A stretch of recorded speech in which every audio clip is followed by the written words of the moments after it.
Good evening, everyone, and welcome to the next Catributors podcast. This week with our recurring guest, TCFreer. Do you want to introduce yourself? Hello, it's me again. Nothing's changed, just, things are on fire as usual. Perfect. And, we will see how much will remain on fire. We have the roadmap for World of Warships to discuss, which is basically update. They did a roadmap earlier this year. And I guess they already start with what they've accomplished from the last roadmap. I don't think they actually missed anything that they've announced. Well, so I don't know. I mean, I don't know if they included it in the last one, but obviously they've not mentioned, or I don't see that they mentioned anything about the fact that they're now telling us how much they're they're now telling us how much the chances are of the boxes. That's not included on things they've done. I don't think that was included last time either. So they've not mentioned that anywhere.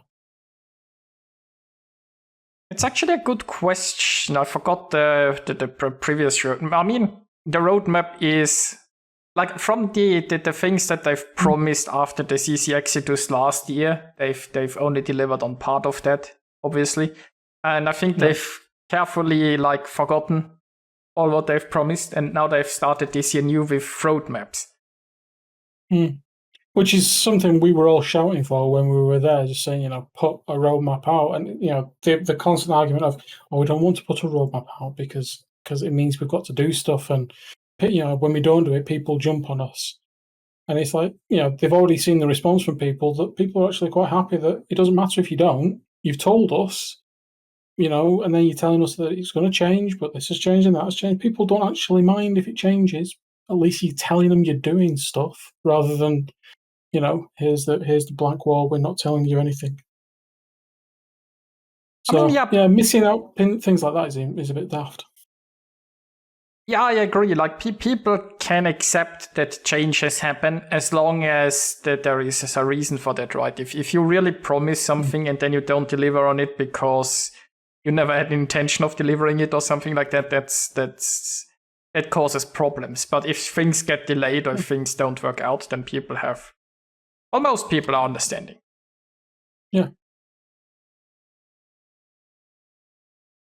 I mean, sometimes things do happen that are slightly outside of their control, like wars, for instance. Yes. As an example. Can't think why that came to mind. I mean, they haven't actually managed anything about their studio move. So it's still there's still no news on that front. And since they have put out another roadmap that includes the summer, we will see. But then again, I suppose all that's in the summer stuff of this roadmap is somewhat uncertain. I mean, I think it was mentioned at the time by various people based on kind of their experience of other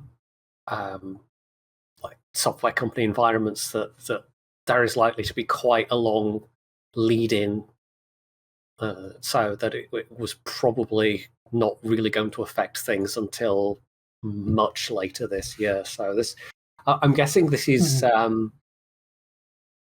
lot of stuff that they already had planned, and that there might be some things that have been maybe made a little more uncertain, like the what form the light cruisers might take, for example. But I mean, they did say.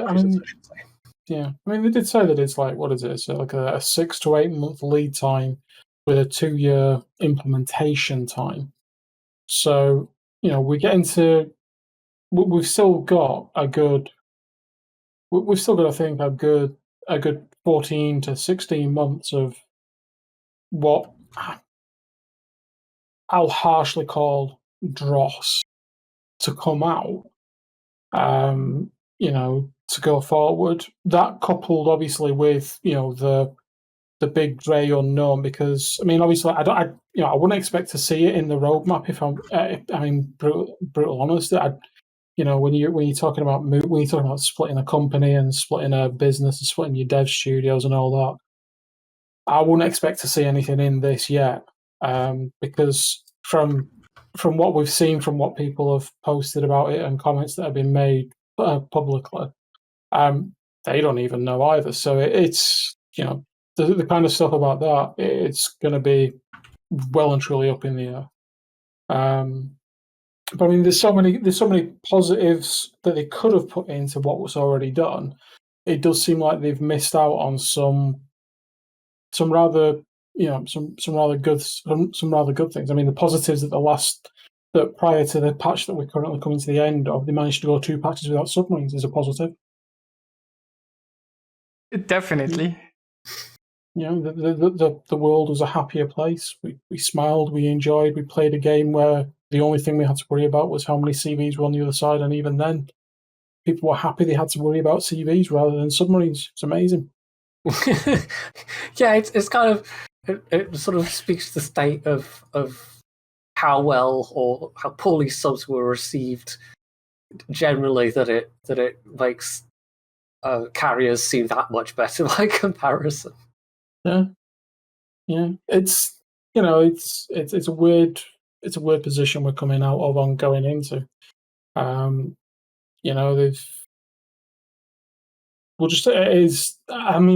so many people are posting continuously. I don't know how many of the Warships Facebook groups and Reddit groups and things like that you guys are in, but it's almost on a daily. Well, it is a daily basis, isn't it? That somebody's, thanks guys, I've just uninstalled. I just can't take it anymore. And it's like, we're well and truly down. I think what we all called it sunk cost fallacy, aren't we? You've sunk so much into it that you're now at the point of you have to get a product out for it, irrespective of what happens elsewhere. It is just a wait and see period. Unfortunately, that's a very uncomfortable wait and see period again that we always seem to be coming back to. But that's what's already done. There's exciting things coming up that I'm happy about. Yes. Well, they are. I can definitely say they are in the process of getting feedback for subs at the moment, because I actually did a survey earlier today that popped up in my port that was very, very submarine focused. So I'm sure there's many of those going out as well. Yeah, but and I suppose the question with that is, they know. I mean, we all know what feedback they're going to get. Do not put them in randoms. Do not put them in co-op. Please make an operation for them. Please put them in convoy. Put them anywhere but where you're currently using them on the live test server. Did you read my survey? How did you know? No, because that's what I wrote on mine. Genuinely, we laugh about it all the time, but it's just become the 2022 meme. Welcome to World of Warships, a release game with a live test server. Yeah, it really we've is. gone from Year of the Carrier to the many years of the submarines. Well, how many years is this now? 3? Yeah. 3 years of testing, and 3 years of everyone saying no. It's literally like someone's got that cat meme on repeat, isn't it? Yeah. That's all you need to do with when someone says submarine. It's just hotkey. No.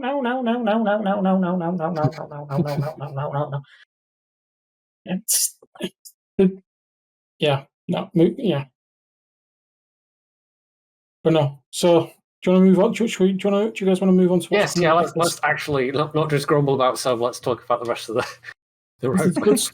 There's good stuff coming up. Well, I think there is anyway. Oh, by the way, since we've mentioned containers earlier, there's actually a line here in what has already been done. We've disclosed the item drop chances for all containers, and they include a link. So. Oh yeah, there. It's right there. That's all they've done. That's the only. Sorry, you are correct. That's the only thing they've put in to say that we've done it. And it's like, you should really stand up and jump a bit more about that, because you put that in. If you scroll down to the bottom of the actual page, they've also put in the in-game purchase warning. They're now asking you to tell them honestly that you are over 18 or 13 and you are allowed to make the purchase of these loot box containers that you are buying. So they have put it in the game. They have done it. Just you need to be a little bit more open about it and say, yes, we have put it in, and if you click it, well, you've clicked it. There was actually something on Reddit. There was a couple of there's like 2 or 3 containers that don't. I think one of them was like the tier 8. Well, the premium ship containers where you're guaranteed to get a ship. Yeah, because I don't. Yeah, they said there was a reason for that, though, doesn't there? I think it was the reason around it was something like you are guaranteed a tier 7 ship out of it, and it will be a tier 7 ship that you don't currently have. There are some stinkers in there. Great here. And there are some non-stinkers in there. Hood.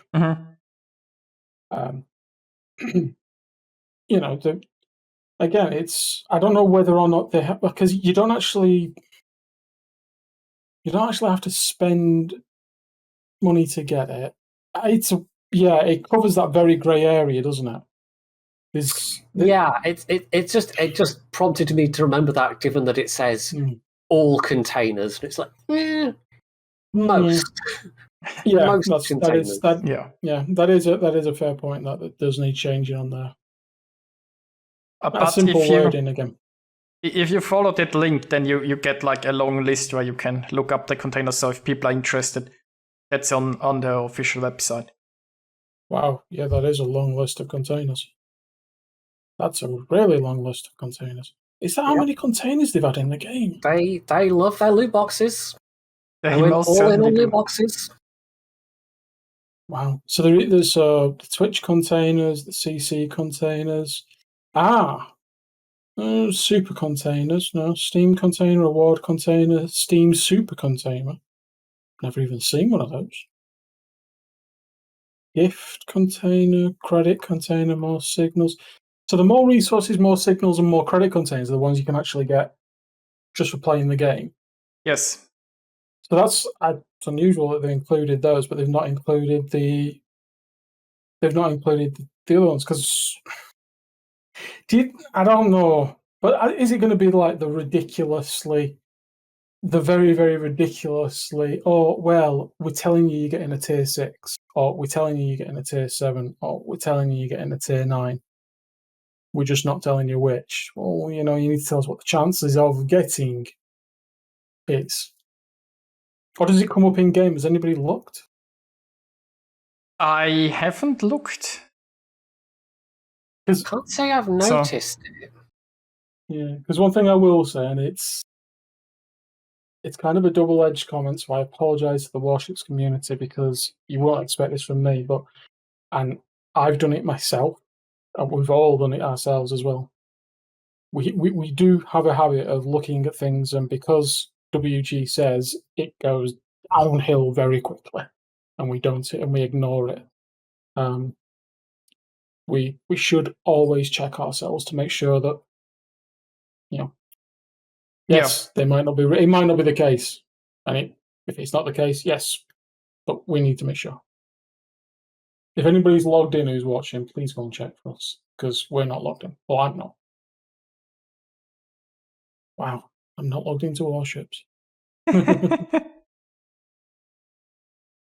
So, but other than that, like for example, if you ever wondered what the chance of a rare ship is in a super container, it's 0.05%. And then you can see the list. Same chances we've got of winning the lottery. There's Pointy. So it's 145 million on the Euro or a Missouri. I think I take the Euros, but I probably win neither. I mean, that's probably what a Missouri costs on. If you want to buy someone's account on eBay, probably around that anyway. So I can speak from I can speak from a small amount of experience of auctioning Missouris. The price fluctuates between $500 to $1,300 just for the code for the Missouri. Whenever they come up on whenever they come up on charity raffles that we've done. The cheapest one was $500, mainly because we put it up for auction. I think whoever put the bid in, nobody else was listening because it was only afterwards that there was about 10 messages in chat. Oh, was that the Missouri? Yeah, we just auctioned a Missouri off. Oh, I missed it. Yeah, you just missed one. The cheapest Missouri. Oops. After you could get it for free XP. But yeah, no. So anywhere between £500 and £1,300 is what they go for in charity auctions. A lot of money, but cheaper than the Smolensk. That's still the record holder. 2,220. Yeah, it was for charity. It was for a good cause. I mean, sure, but you still have to really want the Smolensk. Yeah, that much for a pixel ship. I mean, the other one that shocked me was the Benham. The Benham went for over 1,000. Really? Yeah. Huh, okay. Yeah. That was 2020, our Bobmas Christmas, because we got asked to do the official World of Warships Christmas event, because they cancelled it. So we took over, and it was for Save the Children. We raised it was $46,000 or $47,000 as a Warships community, which was it's amazing. But yeah, that's when they went for that kind of money. It was a bit bonkers. Okay, well, BRB, putting my account on eBay. See how many thousands I get. Yeah, it's amazing. Right, come on, the new stuff, the exciting stuff. Yes. Okay, so we can start with, I guess, the new stuff in spring. The first is French cruises. Don't care about them. I mean, I don't know. I haven't. I haven't played the current French cruises a lot because I don't care about them so far. I probably don't care that much about the new ones, but hey, new ships. Although it's going to be early access again, so they probably want another 80,000 doubloons or so if you want to play them. I mean, if you like the Dunkirk, it's nice. It's basically a line of, I think, various design proposals for the Dunkirk, but paper.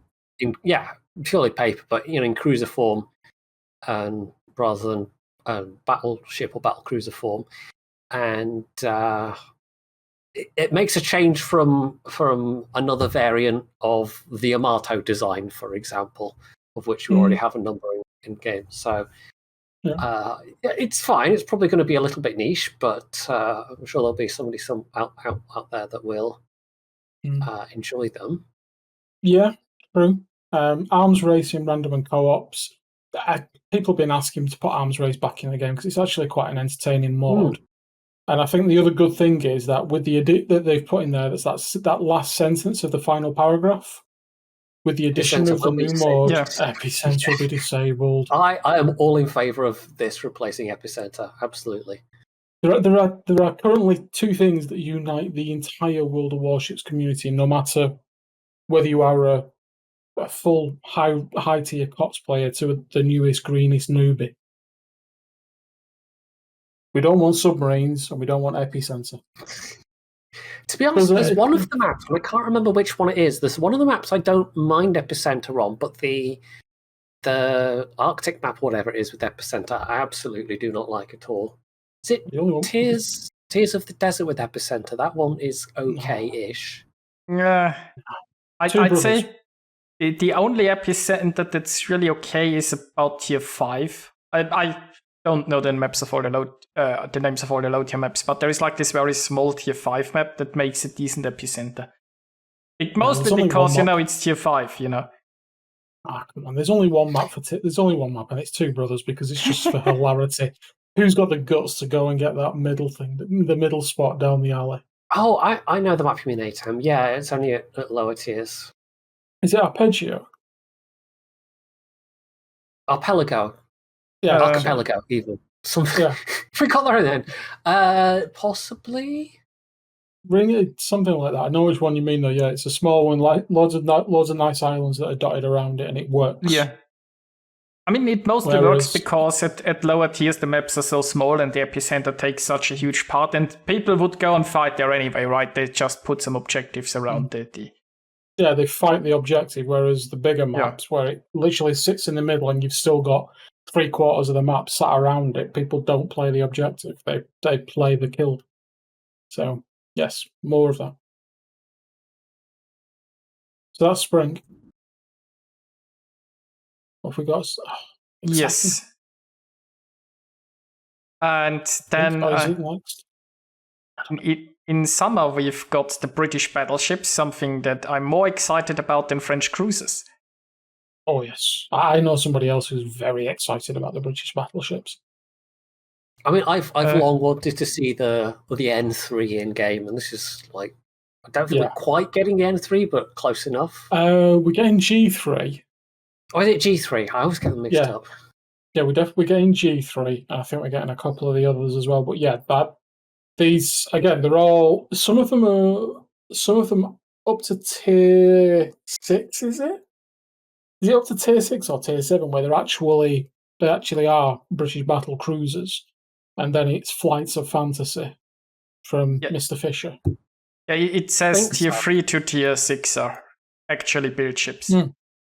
So, they can put real ships in the game when they try. Cough. I actually know what the tier 6 will be yet. I'm sure it'd be a repulse or repulse-ish sort of thing. Convoy. I'm kind of glad they're bringing Convoy back because I think there's so much potential in there for making other stuff, e.g. the movement of a certain cylindrical vessel that nobody wants in the main game. Just brush it under the carpet rug and send it into there because, hey, that's what the buggers did, pardon the French. Did you read the article on the return of the Puerto Rico? And if so, did you manage to read it with a straight face? I haven't actually read the article on that, no. I watched the roadmap video and they kind of, in a slightly roundabout way, acknowledged that maybe we could have done it better. Subsequent dockyards have certainly been a lot more popular. I was like, Yeah. It's almost laughable that it's taken, is it 3 years since the Puerto Rico fiasco? It's 3 years since Puerto Rico. They finally decided they're going to do the return of the Puerto Rico, and the first few words are, "We realised we made a mistake." It's like it's taking you 3 years to type, "We realised we made a mistake." So many times that sentence could have been used.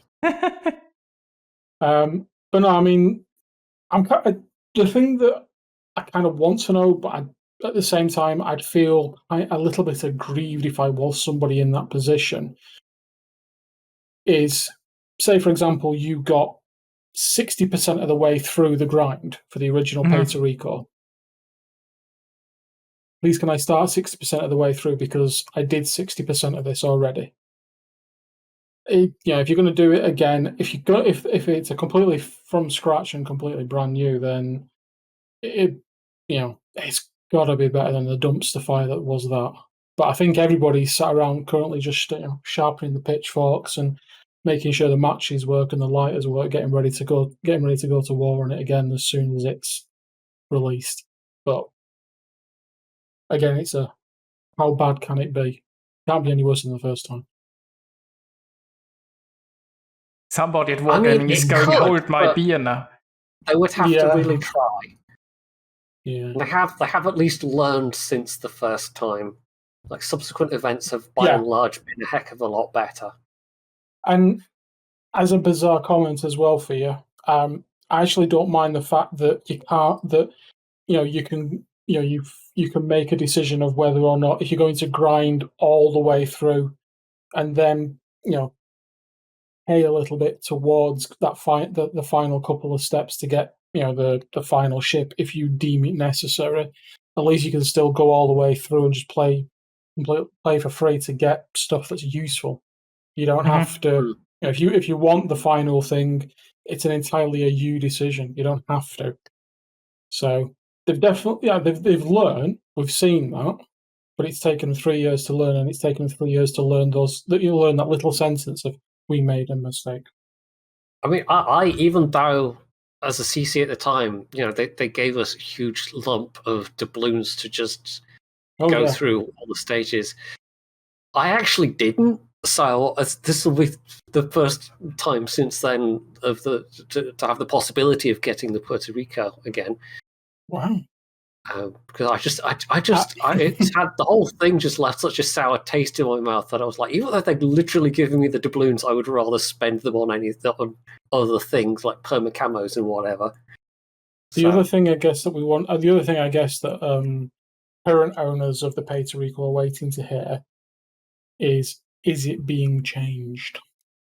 True. Yes, as with the Missouri, because they have track record, don't they? Yeah, it does have a somewhat hard to hit citadel, if I can slightly understate it. So it is a very, very survivable tanky ship, and it's but you don't see many of them, do you? No, I think that's one of the things that has limited people grumbling about it, if that's the way to put it, compared to ships like the Petro. And Petro obviously being a tech tree ship. In theory, anyone could get it. So we'll see. There might be a whole lot of Puerto Ricos around, and self-nerfing ship. Yeah, but did it have special armor? Like, I mean, Puerto Rico, I would assume you just overmatch it in a battleship, and even if you don't get citadels, it just gets farmed by armor piercing.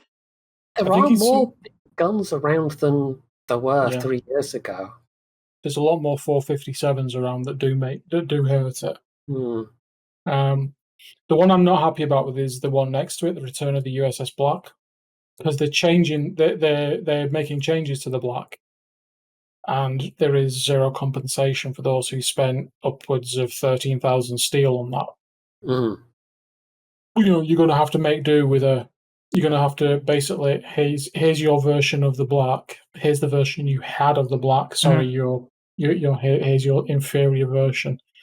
It's a Fletcher class. It's still going to be reasonable, but yeah, the mention of changes and nerfs and things like that to it. They didn't do any nerfs in the Nostrishme, Kel Surprise.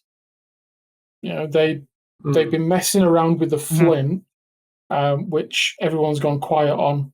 I don't know whether people are happy with her now or aren't happy with her. I haven't played her for a while, so I don't know. But it's still got, I think, a shorter range than the Atlantis. So yeah, I don't see them very often at tier 7 at all. What do we have with the? See, it doesn't say anything about doesn't say anything about changes to Puerto Rico or anything like that. But at least everyone who's got a Puerto Rico, they've got So this is where I think, no offense, unfortunately, it's a bit harsh to say this of Bogsy, but Bogsy put a size 12 in his mouth with this, because he said that they hadn't decided in the video, did he? I think he said they hadn't decided what reward you would get if you'd already got the Puerto Rico and you did the missions. But here in the article, it's very clearly stated and written in green and blue in this case. We plan to give players the opportunity to select a bundle with one of the following: doubloon, steel, coal, or research points. The amount of whichever resources in the bundle will be enough to obtain any tier 10 ship currently available for purchase. So, doubloons, you're talking 35k of dubs, which I think is what they charged for the ARP Yamato and the Napoli and that kind of stuff. Steel is anywhere from about 33k down. So it would be 33k, I think. Coal is, I think the most expensive coal ship is 336, is it? No idea. I think it's about 336k-ish. And research points is 66 for the Slava. So, I mean, the big bundles, no matter what you choose there, But again, the slight not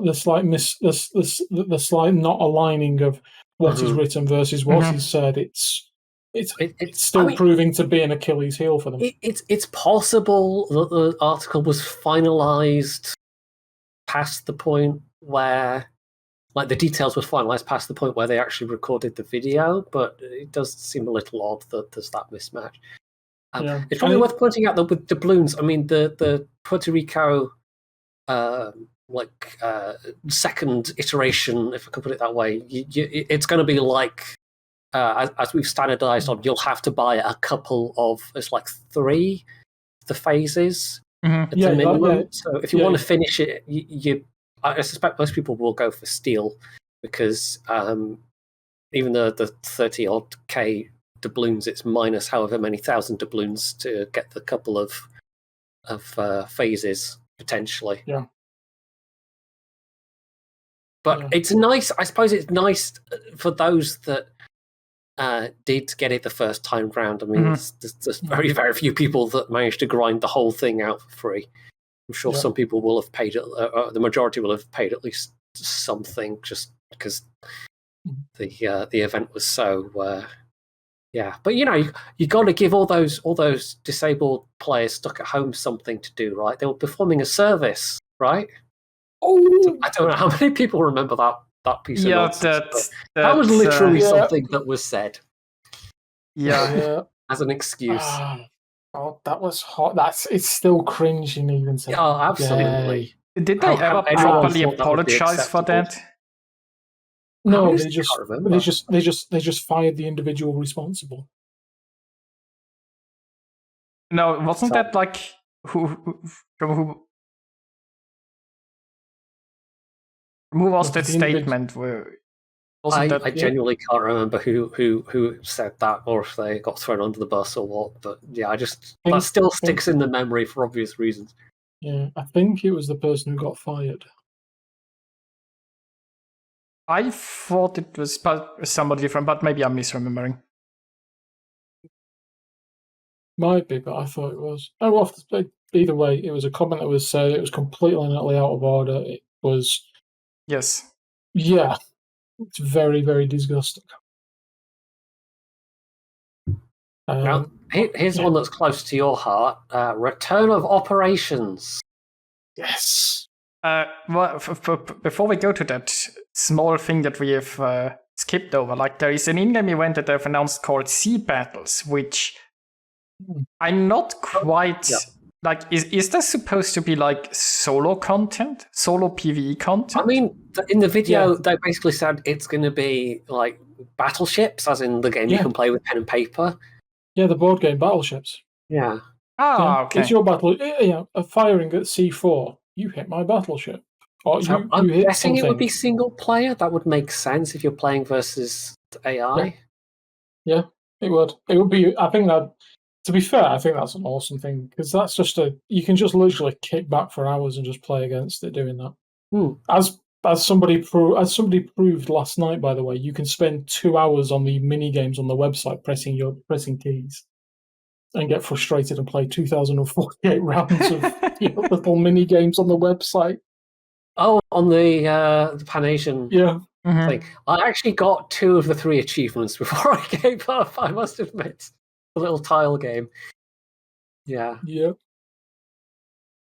So they state you can pause the battle at any time and return to it later. So it really sounds like they're making this like PvE thing. You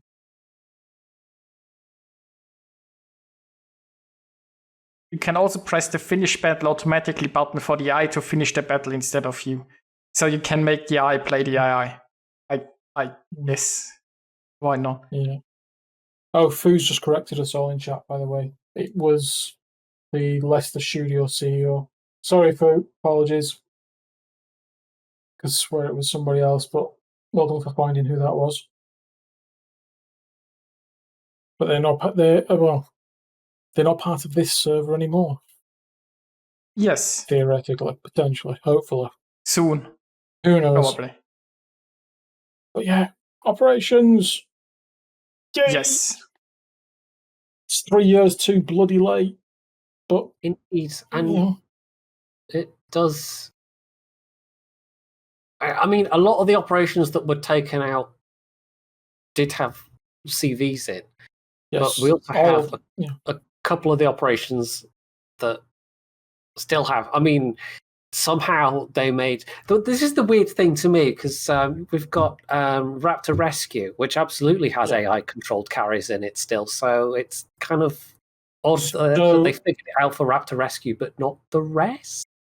Yeah, so Raptor Rescue, the planes don't. If the planes only attack the AI ships. Yeah, they don't actually attack the player ships, or not intentionally. I don't, if I remember correctly. I haven't.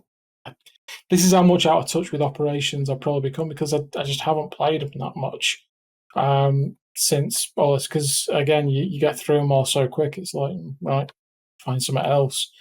But so Narai, they made the carrier just move. Yeah, that doesn't. They took away. They took away its complete. Yeah, they took away its complete strike action, because the Goldilocks on the Rye used to be you'd have a pair of Duke of Yorks because they had better AA than the KGV and anything else that was available. Plus, they were also quick enough rather than having the slow, rather than the cauliflower, because she had great AA, but she was just too slow.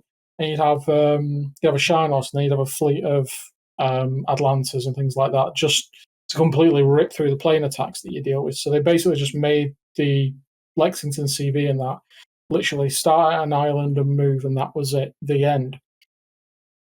Raptor Rescue, it was a case of the CV.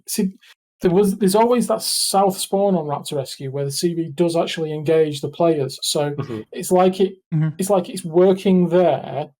They've had problems with Raptor Rescue because they've had it in and out a few times previously, where it was working, then it wasn't working, then it was working. So I don't know whether they've quietly used Raptor Rescue as here's a test it, make it right. Who knows? Potentially they could have done without telling anybody. But then the other operations they talk about bringing back, Cherry Blossom was super heavy on aircraft against surface ships, because that was the whole point of what Cherry Blossom was. It was, you stop the Imperial Japanese invasion, and then you deal with an Imperial Japanese force attacking you that were also supported by ground-based planes coming to attack you as well. The same with Hermes. Hermes, you were trying to escort a ship out, and you were being harassed by ground-based or CV-based in one case in the Empire as well. The same with the Ultimate Frontier. The Ultimate Frontier, you had carriers attacking from multiple directions, and you had plane attacks from multiple directions as well. So I think these are the ones that they're bringing back were more reliant on the planes as an actual proper opponent in there. Much more so than the surface ship component of the operation. So I think we might have been duped slightly by them on this, which is a little bit of a sour taste. It's great they're coming back, brilliant, but it kind of feels we've been duped just a little bit, because, as you said, Raptor Rescue, it doesn't have it as much because it's a lot more surface ship versus surface ship engagement. But you do have the two CVs, the south spawn and the left and the right spawn as it is, be it north and south, doesn't matter. But you do have the CVs that spawn that do send aircraft that do attack. They attack the AA. They attack the AI plane, the AA ships in the main, but they do also attack the player controlled ones. We know there's been problems with Raptor Rescue. We know they've taken it in and out. So have they just, again, the live test server scenario? Have they put it in, been live testing it, and then, oh, well, we've got it working now, and that's why. I suppose it's possible, that they've been using Raptor Rescue to tinker with it. I mean, the thing is as well. If we go back, we've had two answers on why they never brought it back. Answer number one: there's not enough people playing it. Response to answer number one: well, there's not enough playing it because you haven't done anything with it since you put them into the game and you left them. You've not renewed rewards. You've not put new rewards in. You've not made them harder, or you've not done anything with them. You've literally put them in. Oh, I've completed it. I've got all the free stuff. Next, So it's always been a case of, well, yeah, it's a self-deprecating answer. You're telling us why you're not doing it, but you're not doing anything to change the answer. Then it all comes out of, oh, well, it's the AI related stuff, and it's we have to play them because of the CV rework, and we didn't change the AI, and there was still a question. Well, hang on, Raptor Rescue is still ticking along. What's going on with that? No, it doesn't form part of this. It's different. And you look back in it and you think, now, what give us just a straight answer. We don't mind. Live test server of Raptor Rescue to actually get it to work so you can bring everything back. Hey, fine. At least we know you're doing something. But again, it's that transparency. I'm also asking myself, AI always seemed like a weak excuse for why they don't bring back operations. But those operations with the new carriers would need some rebalancing as far as the carriers and the planes go, I would presume, because carriers have changed fundamentally. It's also that in the old days, you could, if you had anti-airships, they worked. That is no longer the case. So I'm wondering if they just put in they have AI that works in co-op, as such, and Sally pointed out. If they just put in carriers as they are now and have them attack, which they would be absolutely capable of because they managed to do it in co-op, if it's just not working, or if they just tried it out and they've realized they need some deeper changes, maybe play with the numbers, maybe rebalance planes or whatnot to make it playable, and they just chosen one convenient excuse so that they don't have to do anything. Yeah, and we just don't know, and that's it. There's no answer to the other side of it for that. There's no, it's great you're bringing them back, but these are questions that are being raised now, and it just doesn't make sense. And yes, Fu, I know, I did used to be, you guys know as well, it used to be a constant thing of when are you doing ops, when are you doing ops, when are you doing ops, when are you doing ops, when are you doing ops, what are you doing with ops, why ain't brought ops? Quite frankly, guys, got sick of asking the question and getting the same crap answer. Got really happy when we actually got a decent answer, and having spent time reading that and thinking about it, kind of a bit disappointed about the two different previous answers to then get to this one, to look back at everything that's happened and think, well, hang on, really? I think they've kind of shot themselves in the foot with ops in particular, because there has been this kind of this feeling of a lack of sincerity and this prevarication for so long that it's kind of hard for us as just even players to look at whatever information they give and trust in it to any extent, because it's just been excuses for so long. It's a case of, on one hand you see some stuff that comes out and it's like, yeah, great, we can see it, it's tangible, it's believable, it's understandable.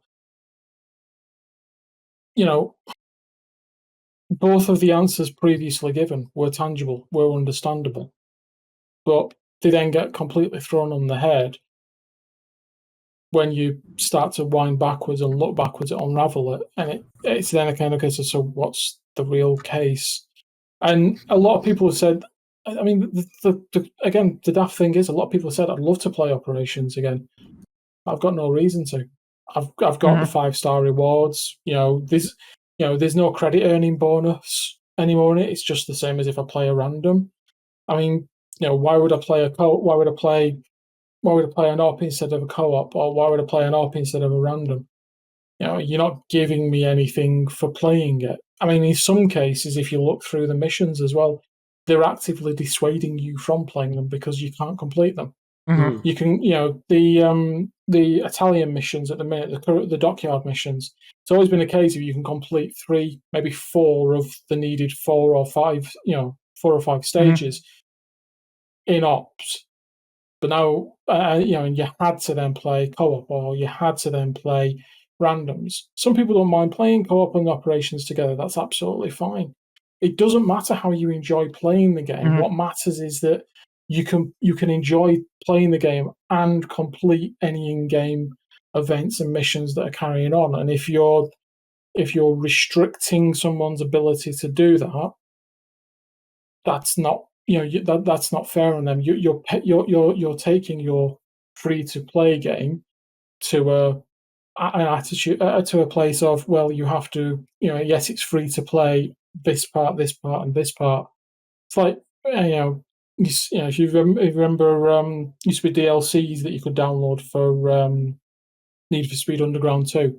You'd be able to drive around this full free open world until you come to a road with a big sign on the side of it that said not available as you don't own the DLC. Or Arma 3.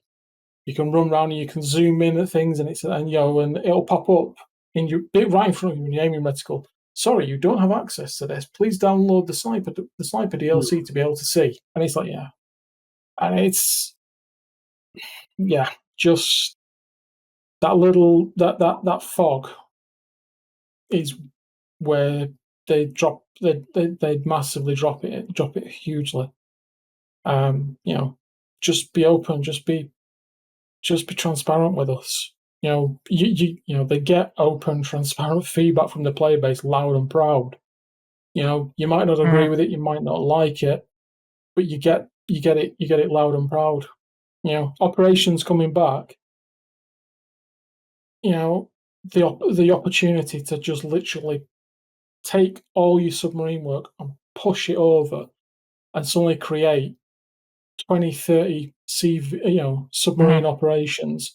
People will be chuffed to bits to do it. They've already said that's where I'd want to play it. I'd want to, that's what I want to do. I want to sail in a wolf pack of U-boats against a convoy. I want to try and sink the Shinome in the USS Fish.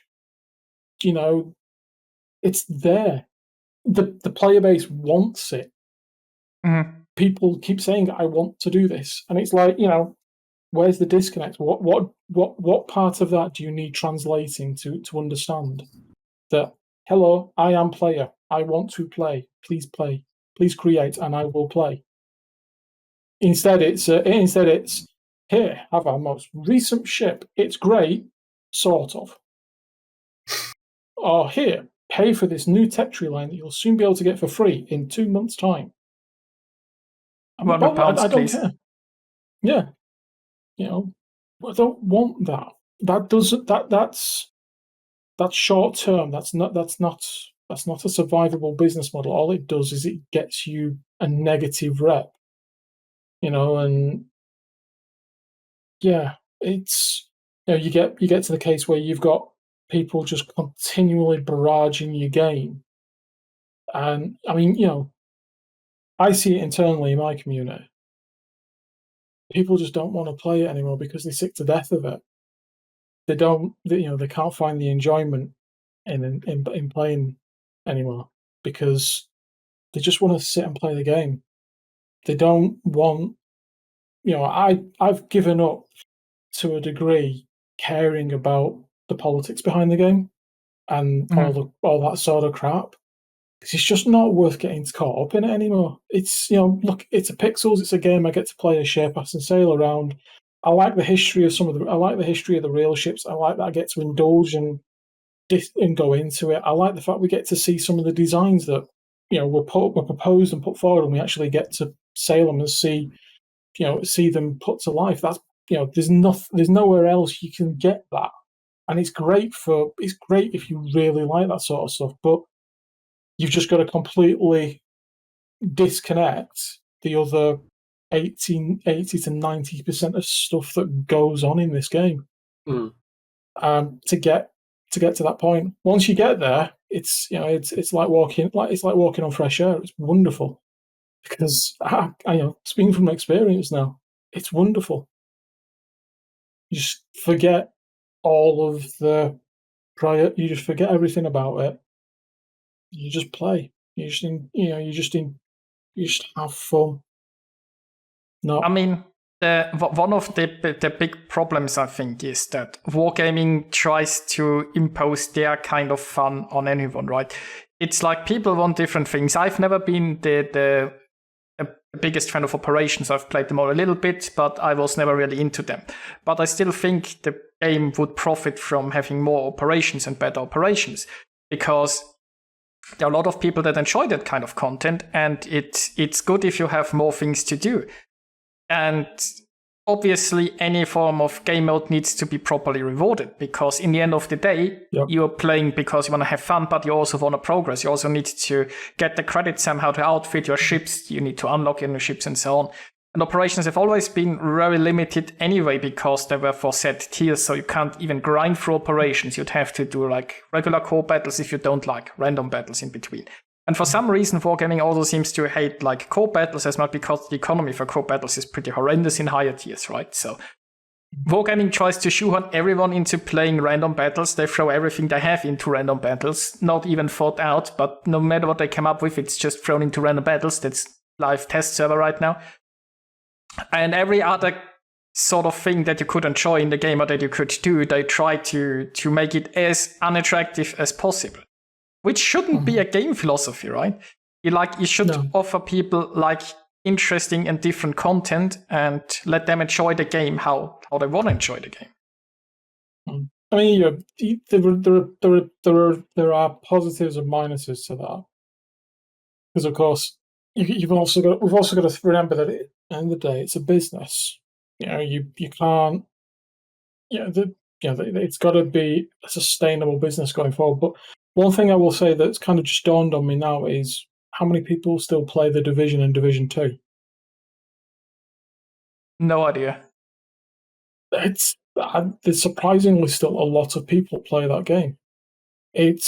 How old is that now? It must be getting on for, 10 years old? I have played the first one a little, but it's been a while. But I know that they really did, I think particularly for the Division 2, that they made sure that there was a solid something at the end game. I'm not sure if the Division was quite as strong in that regard. So you always had the black zone in the middle, didn't you? Which was it was toxic because of what was, as in an environment, not player based or anything like that. It was a toxic environment, and it was PvP, whereas everything around it was PvE, and there was missions, there was encounters, there was stuff constantly going on that you were constantly churning through. And there's people still to this day just logging on, doing a load of missions around the place, getting new loot, getting new guns, tweaking things and all that, and just carrying on. And they're still doing that. They're still spending money with EA because, there's a new skin come out. I'll buy that. Because I get it's 6 years, apparently. 2016. 6 years old, is it? Yeah. Wow. I didn't think it was that. I thought it was older than that. But, still going. I've never played Division 1. I have played Division 2, and I had quite a bit of fun there. I wasn't, like, the end game content didn't keep me around, but I played through that game with friends, and it was a solid purchase, and I had, 2 or 3 months or so of solid fun in that game. But what I think wargaming is forgetting a lot is when it comes to monetization and the planning, is that the basis of a successful game is a happy player base, right? First, you need to have content for the player base that they want to play and keep around. And because they are potential customers, right? The more people you have, the more potential people will spend money. And the happier they are, the more likely they are to spend money, right? If a person really enjoys your game and you put out something new to buy, they are much more likely saying, I really want that skin of that new thing, right? I really want that ship skin or whatever. But if they are unhappy, they are much less likely to give you your money, right? And also more likely to stop playing, which then creates a problem if there are fewer players to match with and so on. Yep. And that's it. I mean, it's not rocket science. It's not hard. It's not difficult to understand. It's not it's not anything groundbreaking or anything like that. But we have a wargaming example that exists in World of Warplanes that it's. It has a very small but very loyal player base. Yeah, so it's really hard for anyone to get into at this point because everyone that's still playing is really, really good, and so they're going to kick the arse of any newbies, essentially. So you'd have to really, really want to stick with it to be able to get to a point where you can compete with this small number of people. So yeah, if things shrink too small for this kind of game, it ends up being it becomes sort of actively hostile towards new players. I would recommend asking Andy the Cupid about that, because Andy is trying to learn and play World of Warplanes as well off his own account, off his own back, just to see if it's doable. He's got a couple of people who used to be what they called aces, which is the equivalent of a CC. But that program got panned off. It got shut down again. Just the lack of people there. It's it's a shame. And we've got to remember when World of Warplanes came out, it had probably the blackest start of any game I've ever seen, because it was it came out at the same point or a couple of months after War Thunder, didn't it? Was it about then? 2014, 2011? No idea. But yeah, they really did push it out too early and then ended up. They completely screwed it. For those that don't know, World of Warships actually got held in either an alpha or beta for much longer than they originally planned, as a direct result of how bad the launch of Warplanes was. Yeah, that's right. Because it was 2015. It was July 2015 that Warships got launched, as in came out of closed alpha. And it was I think it was January. World of Warplanes, but the problem was they went up against. They were basically, we want to put this product out because Gaijin have got War Thunder and its flight model out, and it was starting to gain a lot of traction, and it still has that traction because the flight model and the flight characteristics and the flight feel of arcade War Thunder was night and day away from what we got in World of Warplanes, and it's still night and day away from it today. Even now, you play 30 minutes in either one back to back, and it is night and day. One is fun, fluid. You feel like you're actually piloting something. The other one is still very heavy. There's too much. There's not enough responsiveness for a fun arcade environment enjoyment. Guess which one is which. But no, I mean, and I suppose the other thing is as well, though, it's what World of Tanks and it's what World of Warships at the real grass core roots is designed for, though, isn't it? It's not designed for people. It's not designed for players like me who want to get involved in the history, who want to know about the ships, who want to know about the layout, who want to know about who wants to play the operations that happened, who wants to recreate that kind of stuff. It's actually aimed more at the PUBG player or the CS:GO player. You want to be able to pick it up, click battle, 15 minutes of fun, and then put it down and disappear, or maybe repeat for another 5 or 6 games, and then put it down and walk away. That's the whole point. It's a short-term reward. It's a short-term reward for you. That's it. It's not an investment of time. You see people streaming and playing this for what? I mean, how many hours do you guys put in on when you're playing on a shift? Or did you put in? One session of Warships is usually 3 to 5 hours for me. I don't tend to. I mean, obviously, the fact that I don't stream at all often kind of skews things, because if you stream, you tend to go for a good couple of hours. But if I'm playing, it's usually about hour and a half, maybe 2 hours. Yeah, it's it's designed towards that, that short, quick, in and out sort of gameplay. It's not designed toward. It's not meant for people who want to sit and enjoy the. It's not meant for people who want to sit there and spend time with it. And it, like your Division, like your single stroke open world Grand Theft Auto sort of things. It's not that sort of game. It's in out gaming. It's very different, but it feels like they're trying to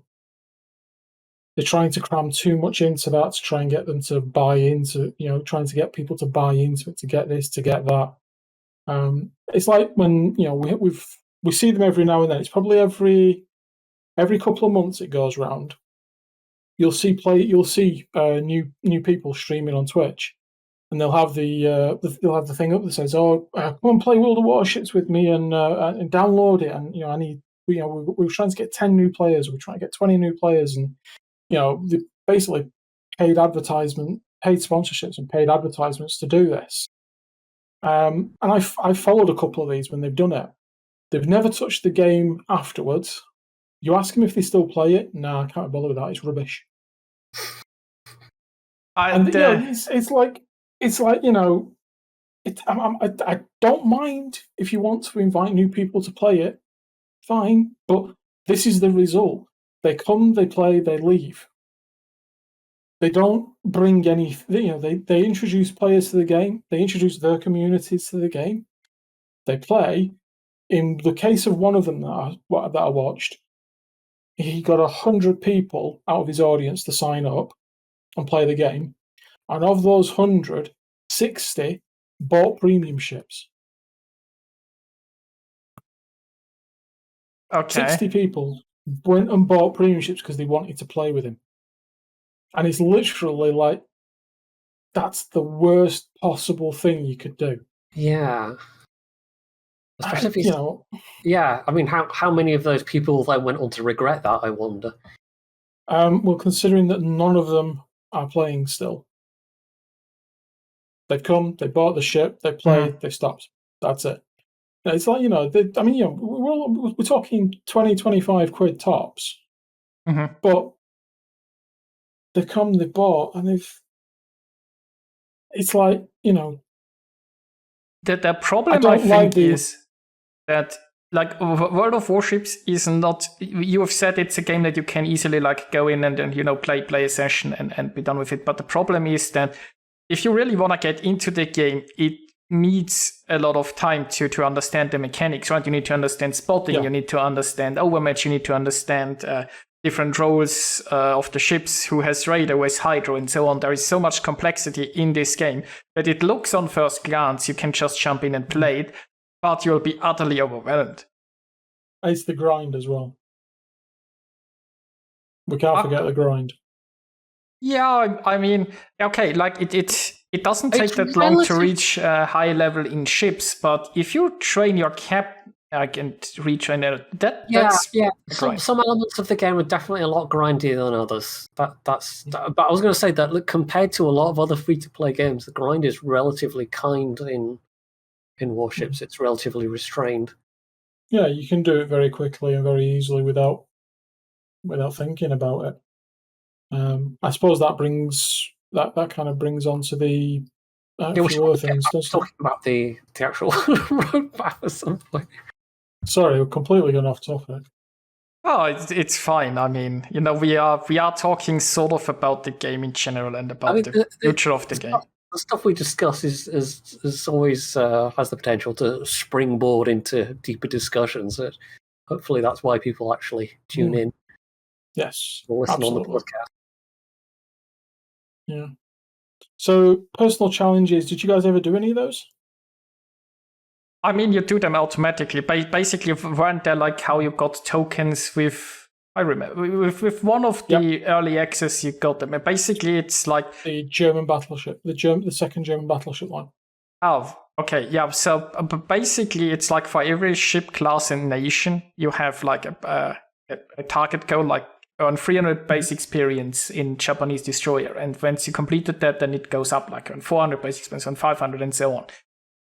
Yep. So it's a bit weird because you automatically complete them when you don't look at it simply by playing the game, and it's usually, in my experience, you don't really have to well, like, I suppose if you aren't that good, or if you don't play that much, you have to target like the challenges to get the maximum amount of tokens. The thing for me with the personal challenges, like you said, it's a subliminal, subtle thing that's already happening. That it's, I've got a reward, I forgot that reward for, and it's it's the kind of thing that you getting your daily missions done. You just do it, getting your 3 daily boxes. You don't even realize, you just do. It's very much a background thing. Yeah, so it's kind of, it's another thing to just, again, you're just playing the game for an hour, 2 hours, 3 hours. You just do. You don't think about it. You just do. And it's kind of one of those. It's like rather than make a big song and dance, we're bringing personal challenges back in our roadmap. It's like, don't really care about that. Just switch it on and we'll just carry on playing. We don't notice it. We never check it. I don't look at what we get for it. Just do. Yeah. So to me, that's kind of one of the things that's on the roadmap that you look at it and think, right, okay. Yeah, what they need to make it a little bit more interesting. They need to make actual challenges. I mean, sure, if you play the same ship over and over again, the experience will at a certain point be so high that it's sort of a challenge to achieve that. But most of the time, you just like complete everything like this in the background. Imagine if you had like personal challenges, like you'd actually achieve something challenging, like you unleash a Kraken and then you get the reward for it. Oh wait, we had that in game. They removed those flags. Yeah, it was a great idea. That fantastic. Yeah. Why remove something that everybody enjoyed being able to aim for? Yeah, it's if they'd actually like the personal challenges is a name that sounds so promising, but it's just boring background stuff. Like if there were actual challenges that you could complete that give you exciting rewards, that could be a fun thing. But I might have to put some thought into that. Well, so that means it's not going to happen then. Exactly. But yeah, it's like Sully said in chat, the division stars and the personal challenges, they should just be in there. They should just be in there. It should be great. They're in there, and then every what do you call it? Every month, every month or every patch, they just reset and you just start again. Just put them in and just set it up and just leave it alone. It works. People are quite happy with it. It gives those that don't know about it, it gives them something. Oh, what's that? I've just got. They go and find out. It gives them a little bit of enjoyment and happiness. It's not. It shouldn't be in the roadmap. It should just be a off we go and do thing, not not anything else. I mean, that's my opinion. It does feel a bit like padding, yeah. A bit like filler. Yeah. So the return of the USS Black and website minigames. So we've already said about the addictive website minigames. They haven't mentioned. Yeah, the Black is the Black that the Black. They've said they're making changes to, haven't they? I'm sure there's an article that they've said they've made. Well, you mentioned it earlier, so. I'm sure I've read the article. I'm sure there's an article out somewhere that says they're bringing her back, but they're bringing her back slightly different, and there's no compensation for previous owners. They're also doing it through that weird web campaign thing they've tried before. So that was something that they've mentioned in an early article, which it sounded confusing. The way they're going to bring the Black back, or as they said, the time was you go through the web campaign or something that gives you like 2,000 tokens. But in order to get something of your tokens, you need like 24,000 tokens, and you need to buy the other like 22,000 tokens that you're missing for one doubloon per token. So you're spending, like, you have this grand web campaign, but you only get like a tenth of the points that you need out of it.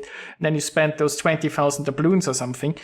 And then you get the camo for the black and the privilege to spend, I think, another 20,000 doubloons to buy the black.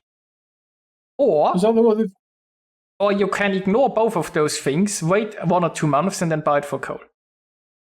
Is that what they've said? Yes. Where is it?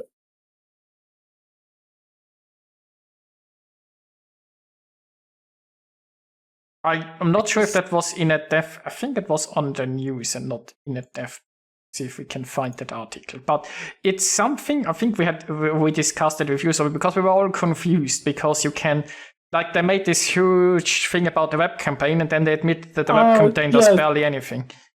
Yeah, so that was a previous one. That was a previous thing they put in. Yeah.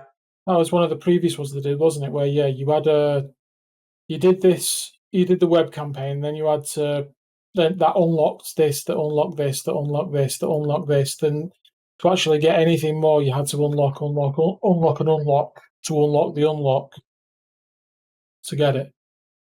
I mean, that was something for the Missouri. They did like this long thing campaign. And now this time, I think the web campaign is just, a bit of fluff. And they actually just want your money. They're like, you can't just buy one token per doubloon, and you need to whale for most of them anyway. Engines, ships, closed, albatross. There is search function. If we search, and we find an article about it. I remember we were all confused because they basically wanted like 40,000 doubloons for a black, or you could just wait and get the. Nothing on the dev blog when you search for USS Black. So balances.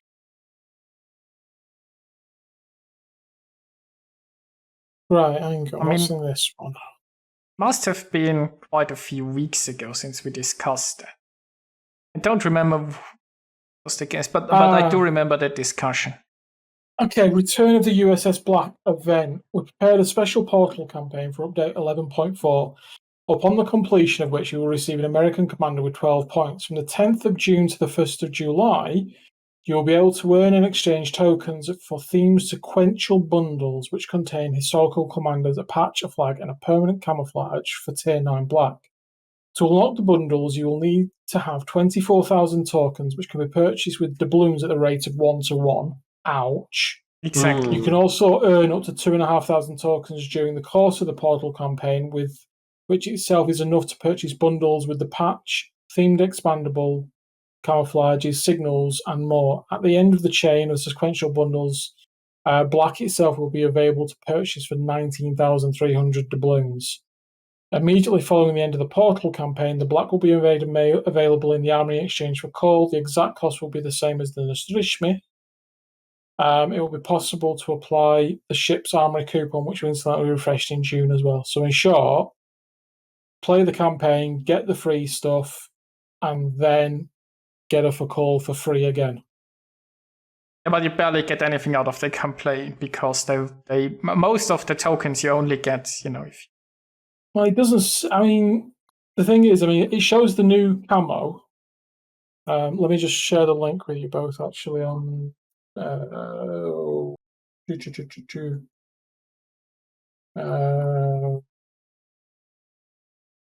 put it in Warships and just drop the link in there for you both. There you go. That's the article that's got it in. So in short, see, 2,500 tokens. So you get the patch, which is USS Black patch. You get themed expendable camouflages. So those are the themed so those are the ones that you use single-use camos, not the permanent one. Signals. As well. Oh, sorry, I should have put it in there. That's fine. Apologies. So New content, 2 new commanders, Tamura Yamakaze and Nathan Wyatt, as well as the Battle of Midway patch in honor of the 80th anniversary of the Battle of Midway. Okay, fair play. Frederick Henrik of Chapman with a unique Swedish voiceover, the Gamla Ostflugenflag, and the Vasa patch. So that's something for the Swedish. That'll be something for like the Ostergötland and that kind of stuff. The Sujinaris, which is the permanent camo for the black, which kind of looks a bit yuck, actually. Commemorative flags for the French. Okay, so one of those. So yeah, so you've got the flag somewhere in there for the black, which will be the blue and yellow one, second from the second row, second from the left. Cayman and Hurricane Cayman. So that's going to be something to do with the Clan Wars, because I think that's Crocodile the Clan Wars season. Hence why you'll be getting that from potentially. Possibly. Changes to the armory. So it's also this patch where they changed the armory to include those premium ship containers. So yeah, you get premium ship 2 to 4, 5, and 7. Yeah. And battle. Cayman. Yeah, Cayman Crocodile season. That's right.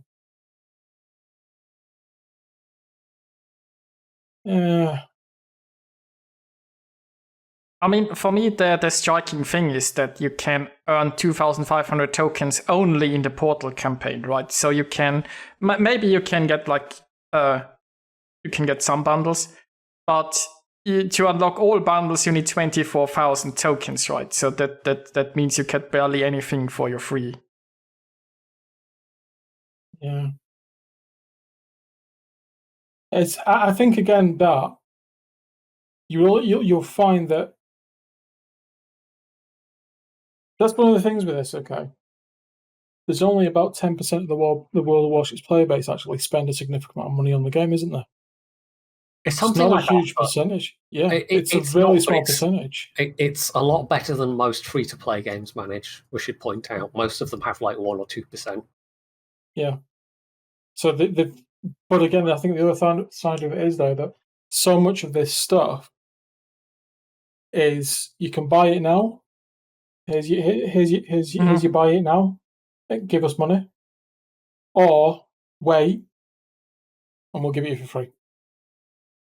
So it's literally, and it breeds on FOMO, the fear of missing out. We've seen that's exactly the strategy they've gone for with the Territory Line preview events as well, and things like auctions and yeah, they have absolutely made that a fairly big part of their monetization strategy.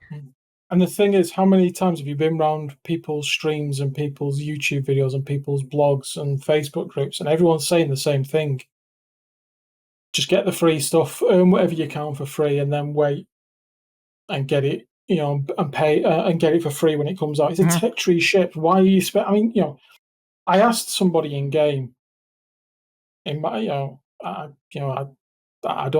don't often, but there was somebody on the day that the bundles came out for the Pan Asian, and the first day he was in his brand new Tier 10 Jinan, and it's like you've spent 20,000 doubloons on that, not to mention the 60,000-70,000 doubloons on the sequential bundles and everything to unlock and get it all. And it's like I just said, why have you spent what must be a significant amount of money on a tech tree ship? Why is it so important that you have it now? And the answer came back, because I wanted to. And it's like, yeah, but what could you have done with, that couple of £100, £300 or so, that you would have been able, what else could you have done with that money that's, you might have got more enjoyment out of? And his response was a little bit sarky, and I guess, when you start talking about that with people, completely random strangers as well off the internet, people do kind of go, my choice, and it's like, it's totally your choice. But, I mean, for me, I don't know about yourselves, but for me, 300 quid is a lot of money. And, it's enough for a week's all-inclusive in Spain. You can go to Spain for 250 quid for a week all-inclusive holiday. Or I can have pixels on a game that at any point, they can say, "Oh, by the way, we're winding the game up. That's it. We've had a good run, and that's it. It's done. Well, thank you very much for playing our game. We're moving on to something new. The servers are shutting down." And then it's a case of, well, what do I do? I've spent all this money on my port and got nothing to show for it now. Well, I mean, that's if you go to Spain, you have an amazing experience for a week, but in the end, you have nothing to show for it, right? If you have a ship, even if the server shuts down in a year, you had a year to play it. Like, in the end, it comes down... That is something that I have to say. It comes down to, like, how much disposable income do you have and how much enjoyment do you actually get out of it. So everybody has to decide that for themselves. I would agree that I think you can get a lot more enjoyment if you spend it on something else, but in the end, they have to decide that.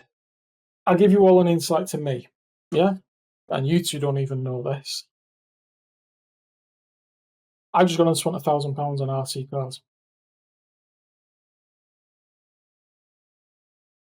Okay. There you go. Okay. That's money that Wargaming, any other gaming company, Steam, and that's money that they're not getting out of me. Because I want to get back into it. I want to get back into it, get outside in this, this 8K resolution world that's apparently called IRL, but that has real people in it as well, that aren't digital images that are millions of thousands of miles away that you don't see, can't shake hands with and say hello and go for a pint. But this is the thing. I have tangible things. I can pick them up. I can take them apart. I can play with them. I can, a holiday. Yeah. It's a 5 days, but you take pictures. You make memories. What's your memories of World of Warships? I mean, I have friends in this game.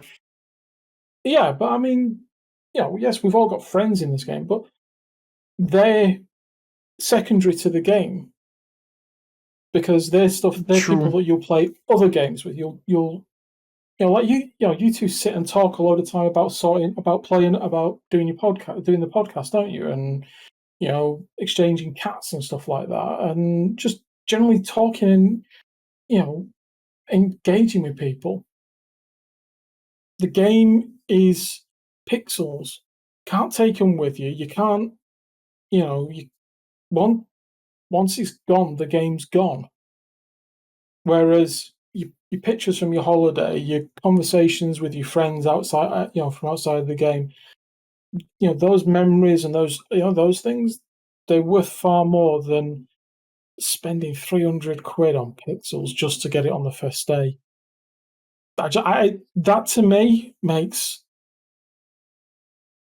I can't see any. Personally, I can't see any reason at all that someone does that. And this is coming from someone who has basically done that in World of Tanks up until well, no, I'm still doing it actually.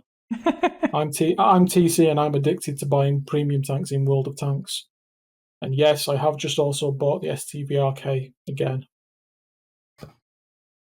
I did say the word again as well. Yeah, I bought it once and sold it. I mean, do we have to stage an intervention? It's too late. It's done. But it's But people, I mean, people are always going to have. They're always going to put a different value on things. I absolutely get what you're saying. At the end of the day, yeah, it's a video game, and it's kind of frivolous, but there's a place in life for frivolous things sometimes, and absolutely, the things that help you relax and keep you sane. Sometimes they can have a greater value than they might at first have seen. Oh, yeah. But I still, I mean, it is kind of nuts that you would pay that much actual money for a ship. For some people, that's just going to be pocket change kind of thing, but for a lot of people, it's not. So but it's But what I'm getting at is it's for a free item. It's for an item that in 8 weeks' time mostly is completely free. Monetarily, but time-wise, this is what wargaming is really trying to sell. Yeah, but they sink themselves in the expensive price they sell at is having to skip, or just doing all the grinding and everything. You just buy it and you're there, and then you can play whatever ships you want. Yeah. I'm slightly doing the devil's advocate thing here, but the thing also with that though as well is what are some of the things that you get when you spend the money? You get a big chunk of free XP, so you don't actually have to grind. You might end up you end up with the entire tech tree bought and paid for your money, and the free XP for the next tech tree and all that. And it's like, I can't get my head around it. I can grind 1.5-2 million free XP in a month without concern, without thinking about it, without trying, without being completely zoned in on I must get that XP.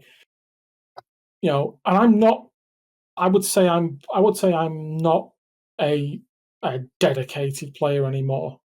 If you'd asked me this question this time last year, then yes, I play nothing but World of Warships. I play 3 hours after work, 3 to 4 hours after work every single day. I stream for 8 to 9 hours Saturday and Sunday and play nothing but World of Warships. So the fact that I can do that and not do that tells me that you don't need to spend the money on the game. You just need to let them put it out, spend all the money on the marketing that doesn't get them anywhere, and downside of it is the 10% of people support 100% of the game. Yeah, it's kind of. You still need that 90%, so the 10% has someone to play against, because otherwise it would be a way smaller overall player base. No, but what I mean when I say that 10% support 100%, that 10% spend an awful lot of money on the game and basically support the game. I mean, one of the things we do have to point out, and this is from Wargaming's own sort of released metrics, is that they do have an older skewing audience, people that are going to have potentially steady income to support these kinds of hobbies. So, I mean, yeah, that's true. Warships does have an I can older see base. why Wargaming does these things. It doesn't necessarily mean I like or agree with them, but I definitely don't agree with it. I can see why they do these things. I mean, the thing is that Wargaming has a very weird monetization strategy or business strategy in its sense, in my eyes. Because what Wargaming is doing, they're targeting a very, very small audience, and all they're doing is trying to squeeze as much money as they can from this very, very small amount of people. And they go to the extent of hurting all of the game around it just to get more money out of those people. And they are going to more and more aggressively trying to get, because I suppose they are, with the policies, they're driving away a lot of the veterans that they try to monetize, so they're trying to squeeze the few that are left harder, or that's my feeling. Because the thing is, right, releasing new ships, that's sort of like the free content that usually would be in this game, right? When a new ship line came out, everybody was grinding the new ships. People had a reason to come back to the game, right? It's all hyped. Everybody's like, oh, this new ship line is coming out. Everybody starts playing it and so on. And this is no longer the case, right? Because people get first excited about the ship line, but then it's early access.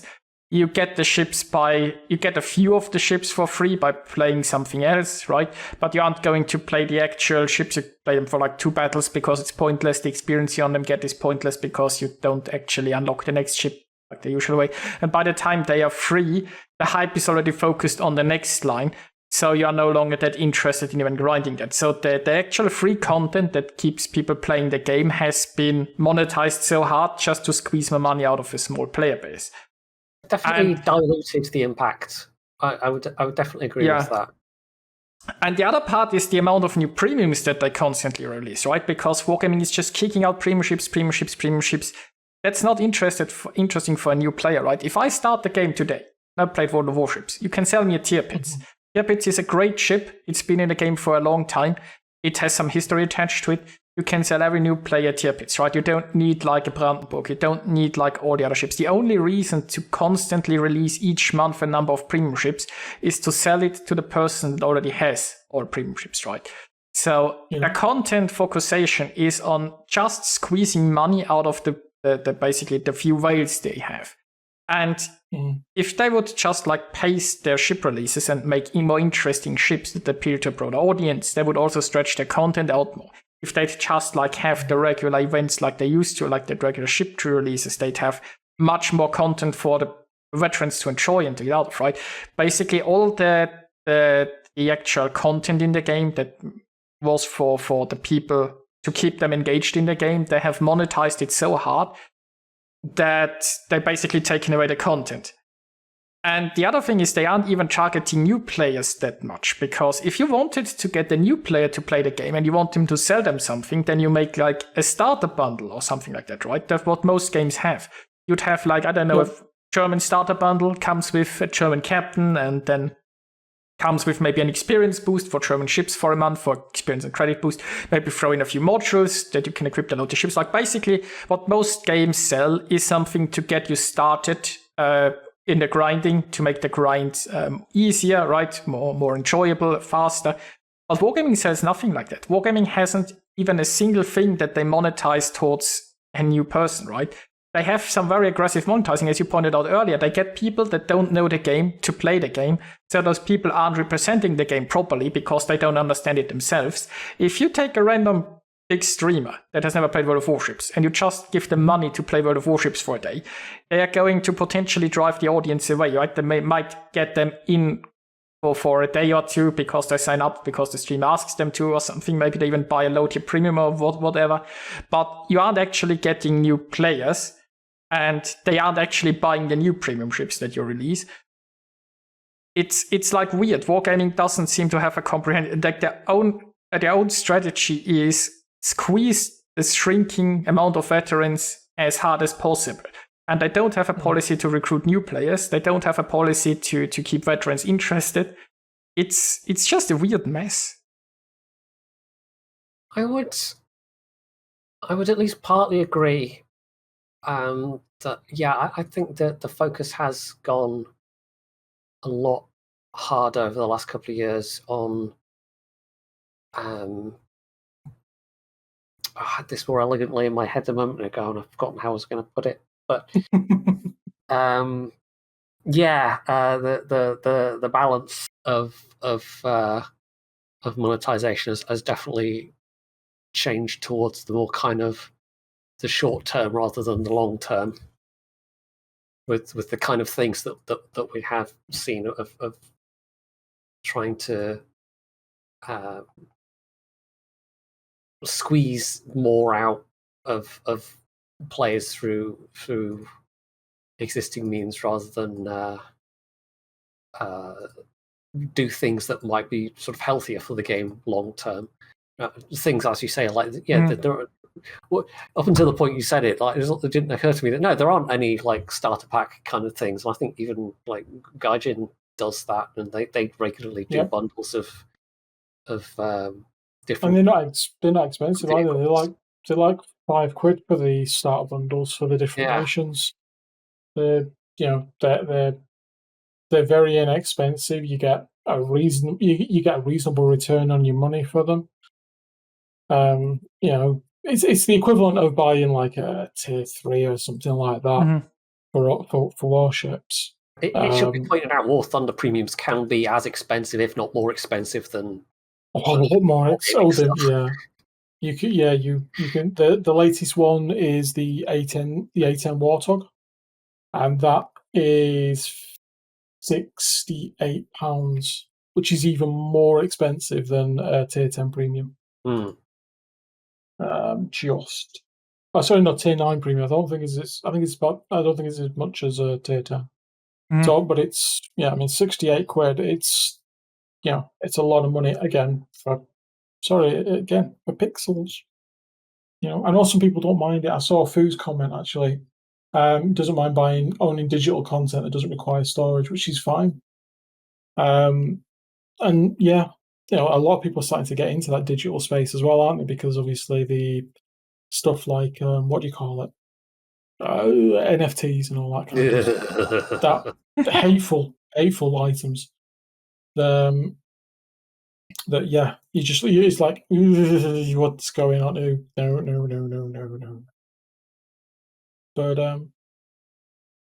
But yeah, what have we got next? What have we got next?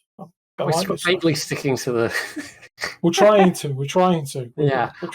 So we'll probably go fairly quickly through the next couple of items. So the Faroe Islands map, which is coming up in the fairly near future, that's been in the works. That was actually one that was voted on by the community. End of last year. The containers tab is going to change, particularly to address an issue where people hoarding lots of containers. And I think they mentioned in the video that we're talking like 100 plus containers. If you're sitting on a big stack of containers, it can essentially get confused about which containers you're like the sequence that you're opening things in might not necessarily match the sequence that you actually got the containers in. So you'll be able to look at the you'll be able to look at things by container type and only open containers of a specific type. So that one seems kind of niche, but clearly there were enough people like hoarding containers that this actually is something that are going to address. Wasn't this pointed out when they very kindly, obviously, because it was given to those that were still CCs over Christmas. They gave them 150 containers, didn't they, of the different types? And they found that when they opened one, it opened 50 to clear down to 100, which was so it's got something like a hard cap of about 100 on the container ship number. There's something around that. There's something around that where they opened it and it, it's like, where have all these containers gone? They're gone. That's what really highlighted the issue for them then, was having given them all the containers and then oops. Yeah, it's not working as it should. I think it's something like that, which is why they've got to change it. Which is it's quite funny, but at the same time, it's like it is a bit surely, of an but still, it needs somebody should someone somewhere surely must have thought, if we we can't. No, because you see that box there, that only goes to 100. It's it's like it only goes to 100. No, oh dear, right. But yeah, that's kind of like I said. It's a niche. It probably affects 1% of the player base. Probably not even that many. Yeah, I watch this now. It'll actually affect a hell of a lot more players than we even think. That are people who don't open the containers, who have sat there and have had God knows how many containers since they started playing the game, and never opened them. There will be somebody somewhere who's in that position. Isn't there? There's gonna be. It seems ridiculous, but you're probably right. Yeah. I mean, if you don't claim the containers that you earn by playing, right? I think you get issued automatically at the end of the day, or was that removed at some point? I know I ran an experiment, my personal self. I didn't pick up 3 containers for one day, and I ended up with 1 of each type.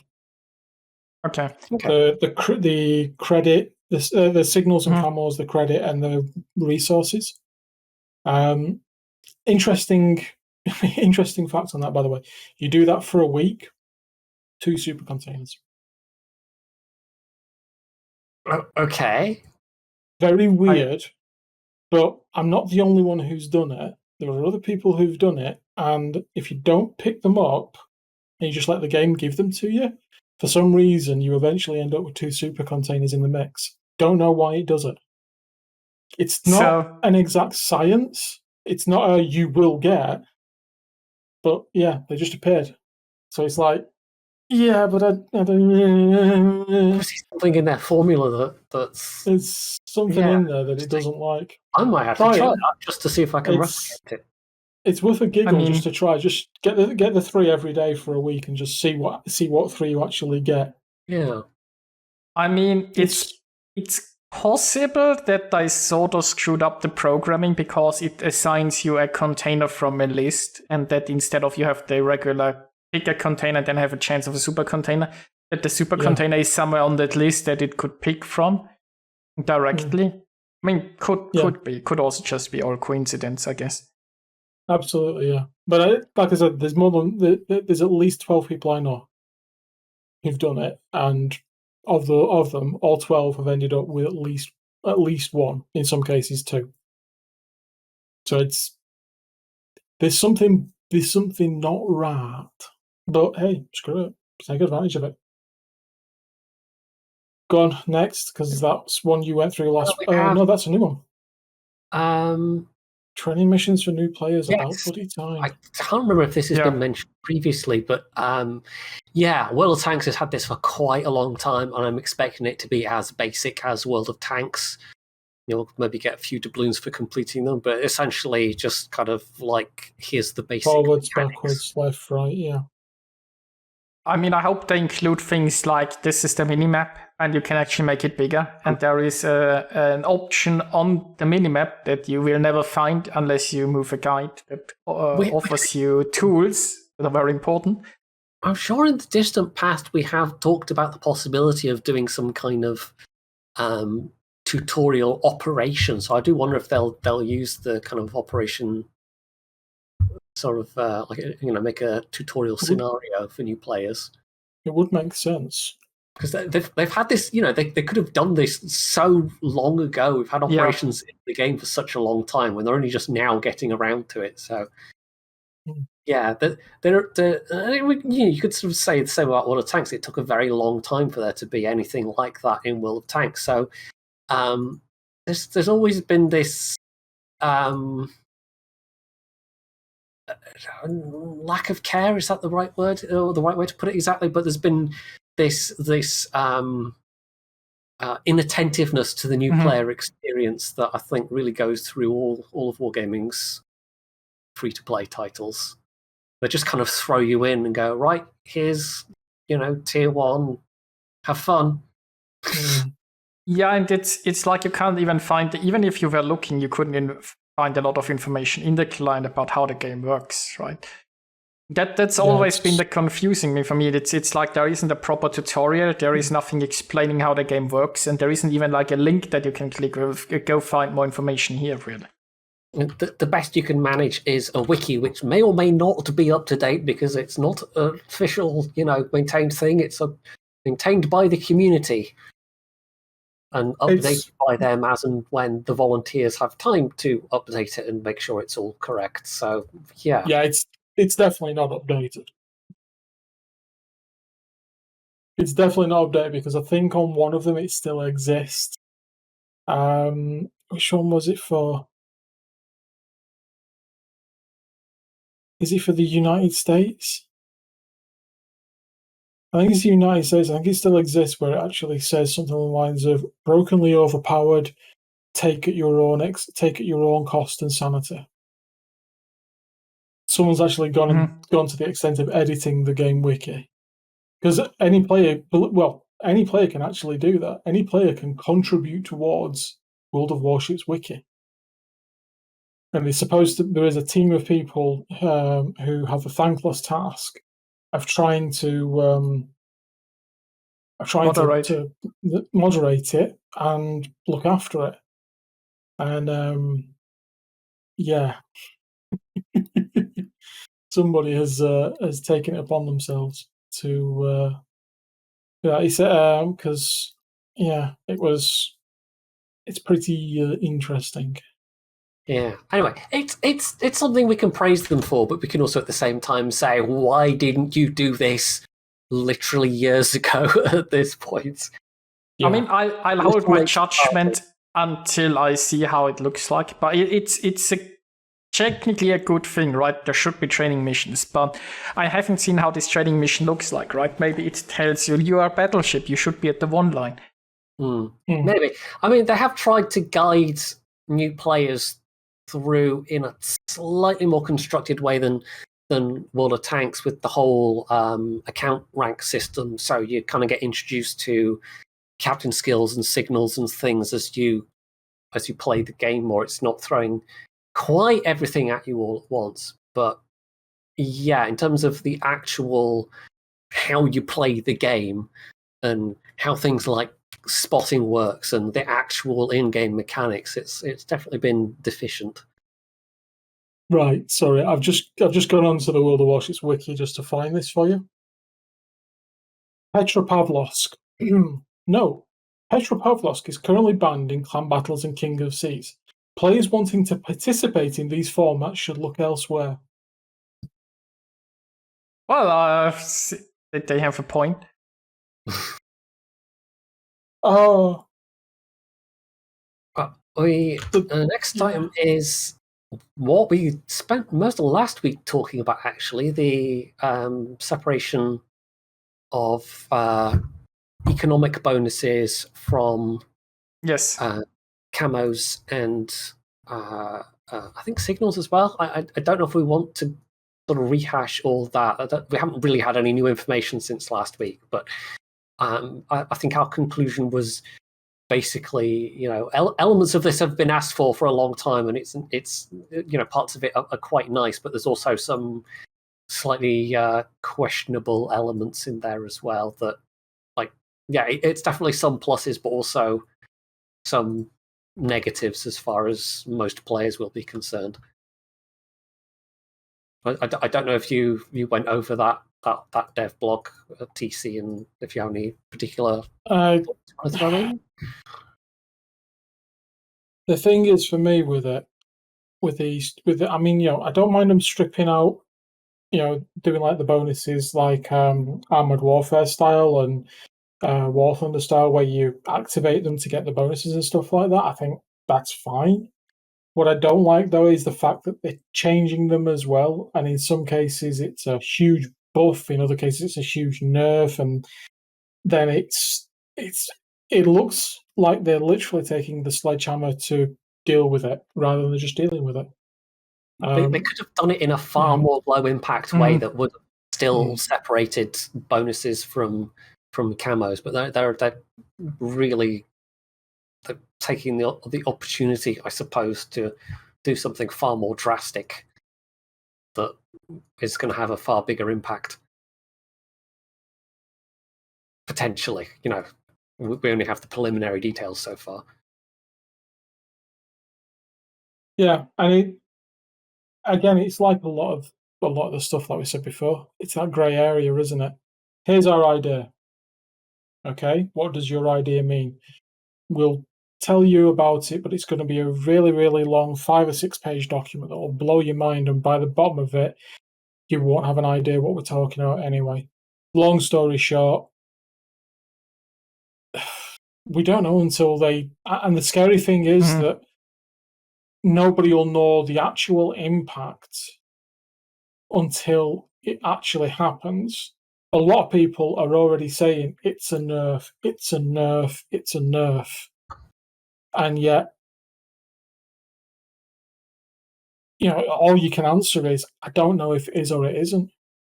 I can't tell you if it's a nerf or not, or if it's a buff or what, because when you try and understand it, it's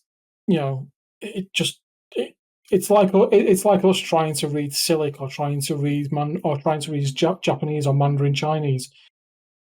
Unless we've actually spent time learning it and understanding it and doing our courses in it, we're not going to understand it. We can't make head and tail of it. And at the minute, it's dead easy. We know that the camo gives flag gives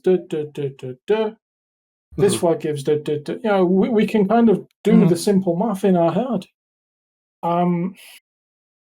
Making it more opaque is not really just that alone is not really a great thing from the player's point of view. I mean, on one side, trying to simplify it and basically say and basically giving you, this is you can activate this token that gives you this, that, this, and this, and this is absolutely fine. That side is fine. It's this translation in between of this is what you currently have. We're going to get it, do something like that, and there's your new stuff at the end. Rather than we're going to see you burn through all your old stuff, and at the same time you can earn your new stuff. So there'll be crossover, and the economy will go all over the place, and things will look a bit daft. But your old stuff will drain out, and your new stuff will be there. Rather than that, it's like, come on, because nobody understands it at all. Nobody who I've spoken to understands it in the slightest. They understand the new world, and they understand the old world, but it's this big jumbled mess of stuff in the middle that we don't understand. How do you want to go from there to there? Where's this nice, neat path that says, so this, just let us burn down what we've got. At the same time, let us earn the new stuff, but not earn any of the old stuff. Surely that makes sense. It would make a lot of sense, although I think there are people who probably have enough of the old stuff for years to come, so maybe that's why they could do a sort of transition period, I guess. Shh. I don't know about you guys, but have you still got any of the flags that they discontinued 6 months ago? Yeah. The one that give you 10% anymore as well. Yeah, the 10% post game reduction flags. Yeah, I have them coincidentally on my super ships. Yeah, I've still got 10 of them that I refuse to use, so they can't get it out of the game. I'm not going to use them. They will have to stay in the game. Whether you can get them now or not, I don't care. I'm really sorry, but that flag has to stay in the game. That reward has to stay attached to that flag in the game. I see this personally as a personal attack on my flag storage. This is unfair. You are making me get rid of flags that I do not want to get rid of. Bad wargaming. I'm afraid those flags will just suddenly disappear someday. Yeah, they probably will. They'll just have a little thing popping up in the corner saying flags removed, and then you've gotten like 10,000 credits for each one or something. I want 1 billion credits per flag if they do that, especially ones you can't get anymore. If you do not pay, you cannot take them. But they'll probably take them anyway. Probably. Just imagining some bailiffs battering down your door. Hand over the flags! We know you've got them in there. Nope. You cannot have them. You must pay. Here's the contract. We didn't sign it. Tough. It's on your end user lease. It's on your EULA. Somewhere. What would be a lot more like wargaming is like accidentally those flags all got mounted on all of your ships without you knowing, and they're, oh no, you used them.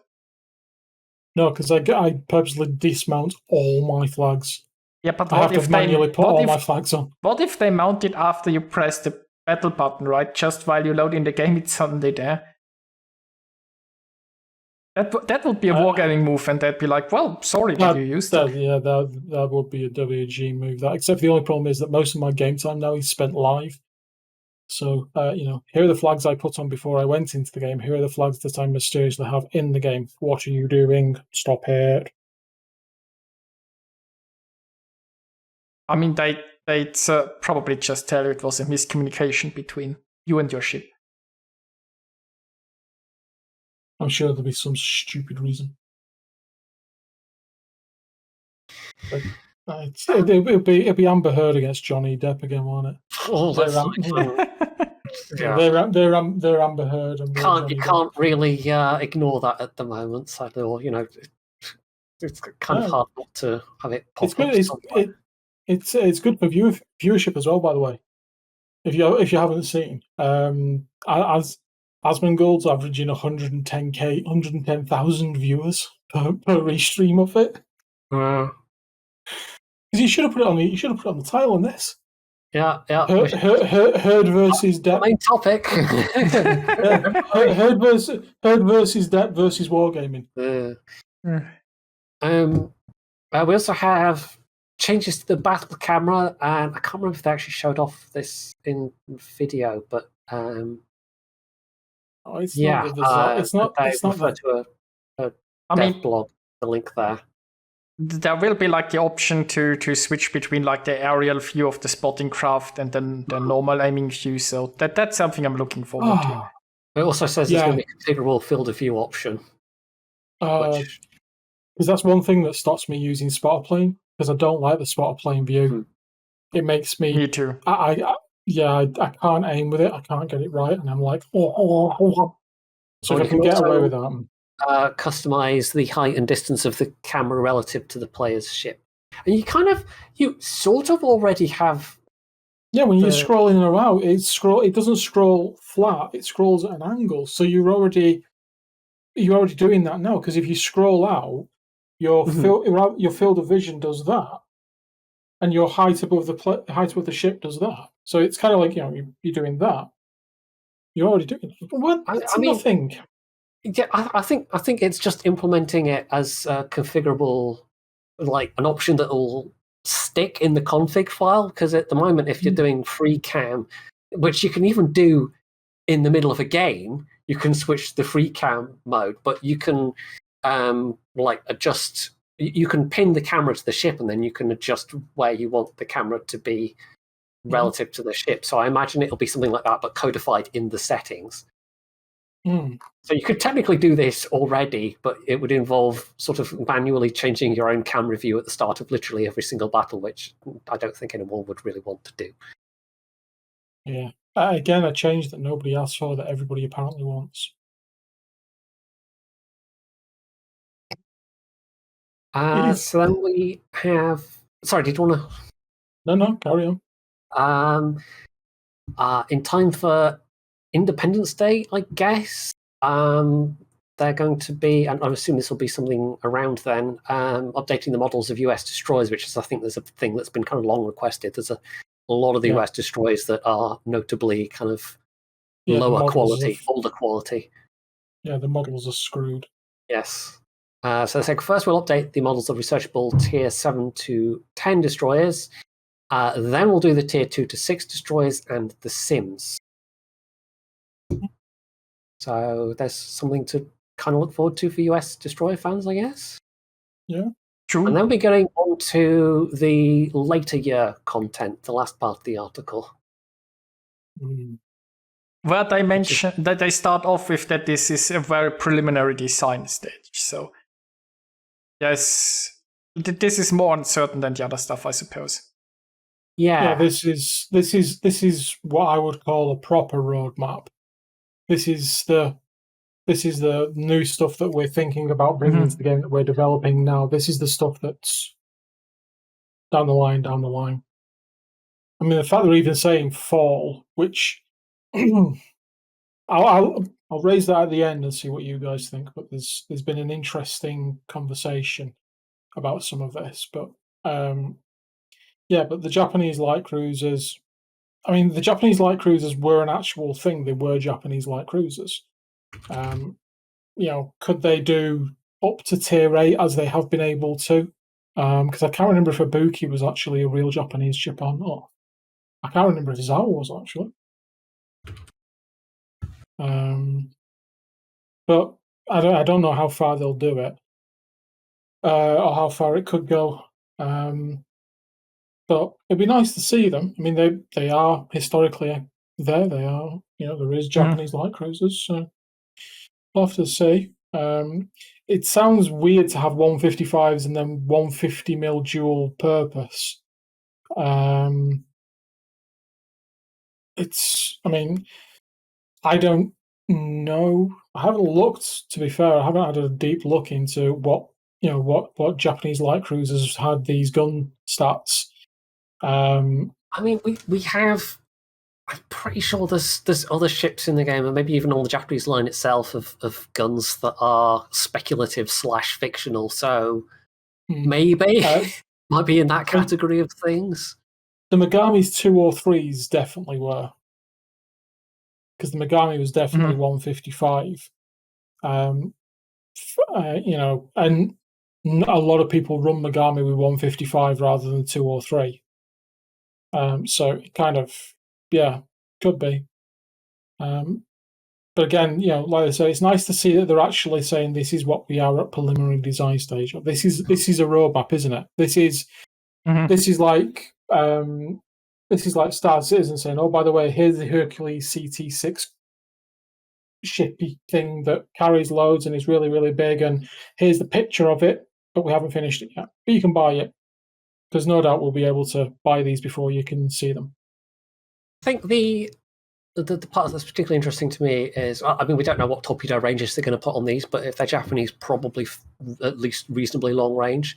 But the wide aiming angles, because currently on the Japanese cruiser branch, for the most part, you get past tier 5 and the torpedo drop angles get increasingly restricted. And I think the only exceptions are like Targo and Yoshino, which of course are not tech-free ships. So that could be, if they're nice and usable, that could be very pleasant to play with. Right. So, quick Google of Japanese 610mm 24-inch torpedoes. Okay. We would actually know them by a different name, long lance torpedoes, which were known for being stupidly long range that were just literally dropped and would just go and go and go. They were very large. They were very, because there's pictures of them. They're huge things with big damage. However, linked into that grouping is a certain infamous World of Warships ship. Kitakami. Yep, well done. Yep, the Kuma class Kitakami. She was fitted with long lance. So we already know, because let's be fair, we're now past the point of being in trouble for saying this. We've had Kitakami, we've tested Kitakami, we've played a new version of Kitakami. I don't know about you two, but I played the original version of Kitakami when you could buy it. I never did. I only got to play the second tested version. I remember the days of coming around a corner and seeing 120 torpedoes heading straight for you and wondering where the gap is or which ones I could walk to the island on. Because she was swapped out for the equally imbalanced but now balanced Targo.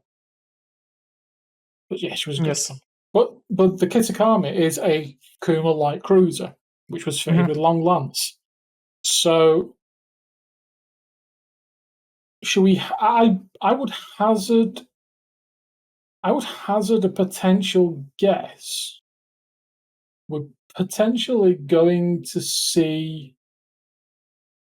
I would say that for the Japanese light cruisers, it's probably going to be, and I think it would be absolutely hilarious if they saw it through, because people would cry no matter what they were in.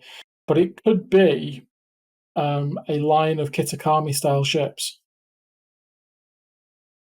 I mean, that would bring joy to my heart, because that would be awesome. Unlikely. It would be amusing / horrifying at the same time if it was that, but probably unlikely. Don't ruin the dream, Jedi. Don't ruin the dream. Come to the dark side. Come to the dark. We have torpedoes. I mean, that would be. Have you ever come up against the Jinan division? No. A Jinan division. A Jinan division is a wonderful thing to come up against, because on one side they can smoke up and they can't see out of their smoke, which is wonderful. So if they're on their own and they smoke up, they're completely blind. So you can sail right up to them within 2 kilometers before they can see you.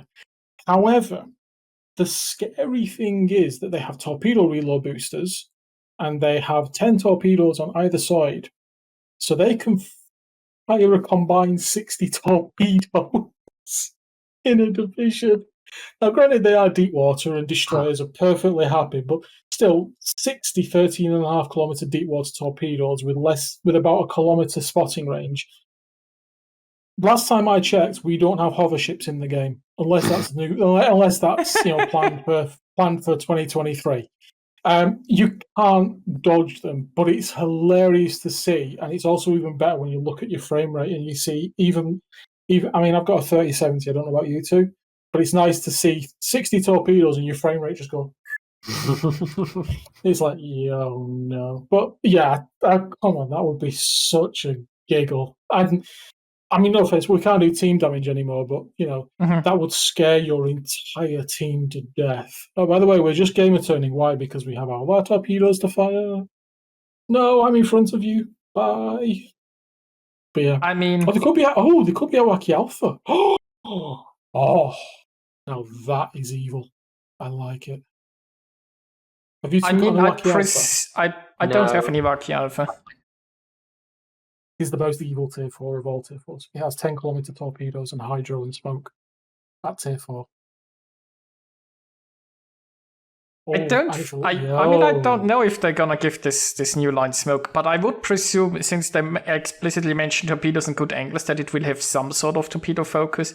I don't think they're going to go Kitakami crazy, but maybe something like along the lanes of Jinan, just with regular torps. Stop stealing the dream, Atom. Stop speaking sense. We're talking about World of Warships. Sense was left when we started. Look, You've been on the inside, you know the truth. What would your triple Kitakami division do, right? That would come out by the end of the year. So yeah, but they'd all be in submarines or carriers. So what you're gonna hit? It'd be like when the Panzer 1C came into World of Tanks. All things that did to everybody's FPS when they were all firing at the same time. Oh yeah, that was awesome. How do you know you've been hit by a Panzer 1C? Because my FPS has not yet recovered. Especially if you ran some of the hit detector mods as well, because that used to just fling up how much potential damage you'd had. So if you only I remember this happening because I have a 2J. Sorry, don't hate me. But I remember being attacked by a sync dropped 6 squad of 1Cs, and it rendered my FPS to virtually slideshow because I had the thing that tells you potential block damage and it keeps flashing. It was literally just yeah. It was just like, and then it just started to slow down. It was hilariously awesome, great times. Wouldn't happen now though, thankfully. But could they even damage you? Depending on you're in. This is quite interesting. Because yes, they could. If they didn't run the Daka Mauser, if they ran the 20 mil with premium, and I kid you not, this is actually correct. There is, do you remember the portal on the side of it? So before they changed the model of it, the portal on the side was a weak spot. Except it was a weak spot on exactly 3 pixels. And as long as they were virtually parked up against the side of you, and they were aiming at that, every 1 in 4 of the shells, because of the horrible dispersion on the 20 mil cannon, would penetrate, and you'd lose a little bit of health. So if you had 2 of them on either side of you who were willing to spend 500,000 credits to fill the tank with premium, I know that because I did it. I actually did this. That was a dare that we did on when I used to play World of Tanks. Fill the Panzer 1C with premium. If you could afford to fill the Panzer 1C with premium, you didn't care about anything else. Death Star, $8,000 a shot, beautiful. I'll take it any day. 356,000 credits for 1 clip. But no, yeah, as long as you fill premium and you park right next to it before they change the damage model, you used to be able to kill it. Just. Yes, we've wandered away from World of Warships now. Sorry. No problem. It's I've learned that I haven't played World of Tanks in a long time. Yeah, I've got 70,000 games. I have stories. I've never Jedi met stories. The J. I don't have one, and I've never met one. I only know it from YouTube.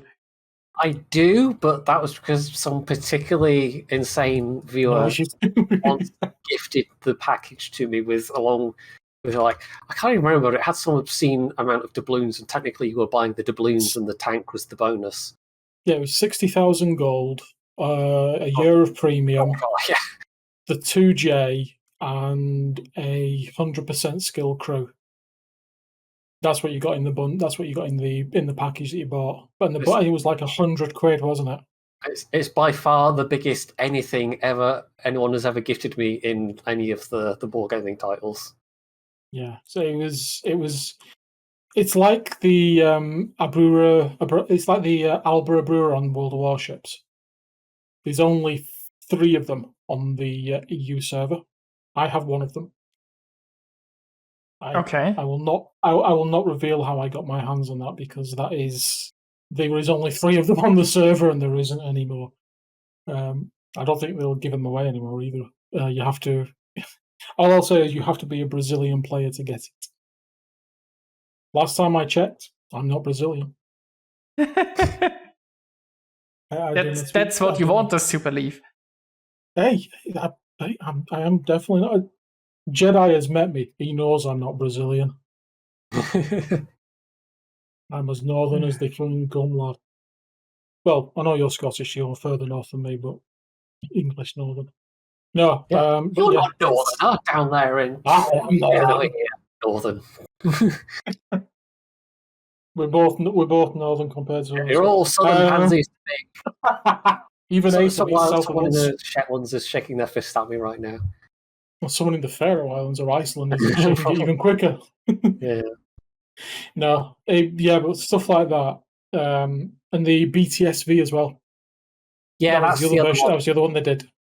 That was a lot less scary to come up against, except that you used to see people flying around at super high speed in them. Very fast, highly angled armor. Yeah, Also totally killable. Yep. Anyway, we're almost at the end, so yeah, we're talking about the 7th anniversary stuff. Don't know real details, but we'll probably get similar things as we've had previous years. Yep. The interesting part is in Halloween, they mentioned that shockingly people enjoyed the operations that they brought back. Who would have guessed? Eh? Yeah, exactly. Who would have guessed? It's but to use my brother Chaos is unbelievable. This, isn't it? It's not like we spent ages telling them that people enjoy playing them. It's not like everybody said, "Where are the operations? We want to play them." It's no. Unbelievable that people enjoyed them. Even I played them. The OG submarine thing, the Terror very of the first Deep, one is coming back as well. That's the very first glance of subs we had in Warships was. Which we all said it. Which, to be fair, a lot of people said if they come in like this, they'll be all right. Yeah. I mean, so let's be honest, it was the only ever implementation of submarines that was fun. Oh, yes. Absolutely. How to implement submarines. We give you Terror of the Deep. How to not implement submarines. Everything you've seen since. I wonder how hard they're going it's going to bite them in the back, because it's like a lot of people playing now might never have played Terror of the Deep, right? And people, imagine how much more we've suffered through submarines by Halloween, and then everybody knows these horrible submarines that run on battles, and then suddenly they're like, wait, there are fun submarines? What's up with that? Is that a new thing? It will be very interesting. Will they bring it back as was? Or are they going to try and bring it back with submarines as is? If it's as was, then they can literally write off the last 3 years of development costs because people already liked that version. So if people already like that version, why don't we make the other ones like that version? Because they were killable, they were weak as all hell, but they were fun to play in an operation. That's the part they'll miss, though. That's the part they always miss. This ship's great in operations. Yeah, it's like we used to do operations, and we used to take every single new tier 7. Can it go south on the right? Can it deal with the bots on its own? That was always the test. Can it go south? Can it deal with those bots in the bottom corner on its own? The Terminator style Nicholas. Can it deal with the bots, the Terminator Nicholas, and everything else on its own and work? That was always the acid test for us, and still is actually. I've still done that with a few of them. Got some funny looks from people actually as well when we said we were doing it. Can tell you now that Maya is unbelievably broken in the right.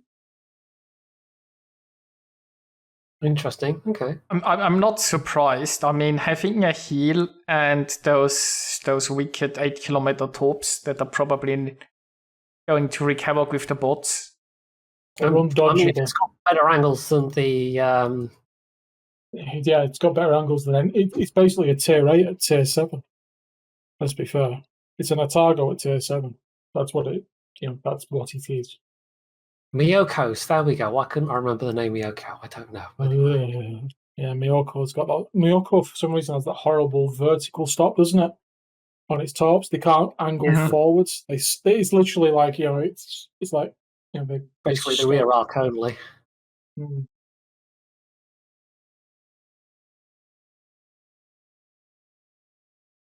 But no. Well, So, that's coming back, and then they also mentioned that they are continuing to rework maps and ports into the new kind of HD quality, as we're calling it, and that there is at least one more new map in the future. I mean, might come this year, or possibly. Well, I don't know if I'd pin my hopes on it coming this year, but we might get details of it revealed this year. I mean, let's be honest. They are planning to release the Faroe Islands right this summer, I think, and they've started last summer. It's basically they have like when the whole incident happened last summer, and people were getting really upset. Then they lied about having a map already in the works, and then they said they'd start a second map like that people can vote on. That's what they actually did. And now this summer, after 1 year or so, they might have that map ready. And now they are announcing that they might start on a new map, which, if like the Faroe Islands is an indication, so it takes them about a year to make a map. Then again, we don't know how many resources they already tried. But we probably get a map this summer. And then maybe next year in the summer, we'll get another map. But who knows, if we're lucky. Who knows? That's one of the problems, isn't it? I wish we knew. I wish we had more information to know and understand what's going on. I wish they were just a little bit more open and transparent. Just a little bit. But yeah. So that's it for the article. The only one other thing we have is a brief dev blog about clan battles and brawls. It's very brief. I do have something else I want to ask you both as well when you've had a look at that. Yeah, sure. So changes to clan battles and brawls. 17th, they removed Greece from the list. That's good because Greece is a bad map for clan battles. I don't enjoy that. Tier 10 rather, 9v9. Basically, for the brawls, they just made it that there are more battleships per team because everybody wants to play battleships and they're limited to 2, and that's screwed with the matchmaker and with the way of balance. Because brawls, sort of, not sure exactly how they have implemented, but technically brawls should have a skill-based matchmaker. At least that's what they claim to, right? And they said in this article that it screwed up the matchmaker that they could only bring 2 battleships abroad. So now you can bring 4 per team. I imagine there were lots of people stuck in the queue as well as a result. Yeah, it used to be a case of you try and get into a game and you just be sat waiting for ages while it tried to find you a game in the right league and everything. It's a good change. No, my question to you both and to anybody in chat who wants to pipe up as well. The roadmap waterline videos. Previously, they've always been done by the twins, and what was pointed out was this has been done by Bogsy and still have you say it. Ashcast. And the question came back, and the point was made by some people. Well, hang on. What does that mean? Things are switching over. does that mean you're moving your development to the stateside? And it's a big but at the same time, it's kind of hang on. Why would you move who's doing this over? Doesn't make sense. And there's been no reason or rhyme for it anywhere. I'm not saying it's bad, but I don't it's know. just interesting. I don't really have a theory there, to be honest. It was just mentioned in chat that apparently Conway has left the Warships team. He's still with Wargaming, but no longer with World of Warships. Okay. That I didn't know. I didn't either. So is Chrysanthos still with the Warships team?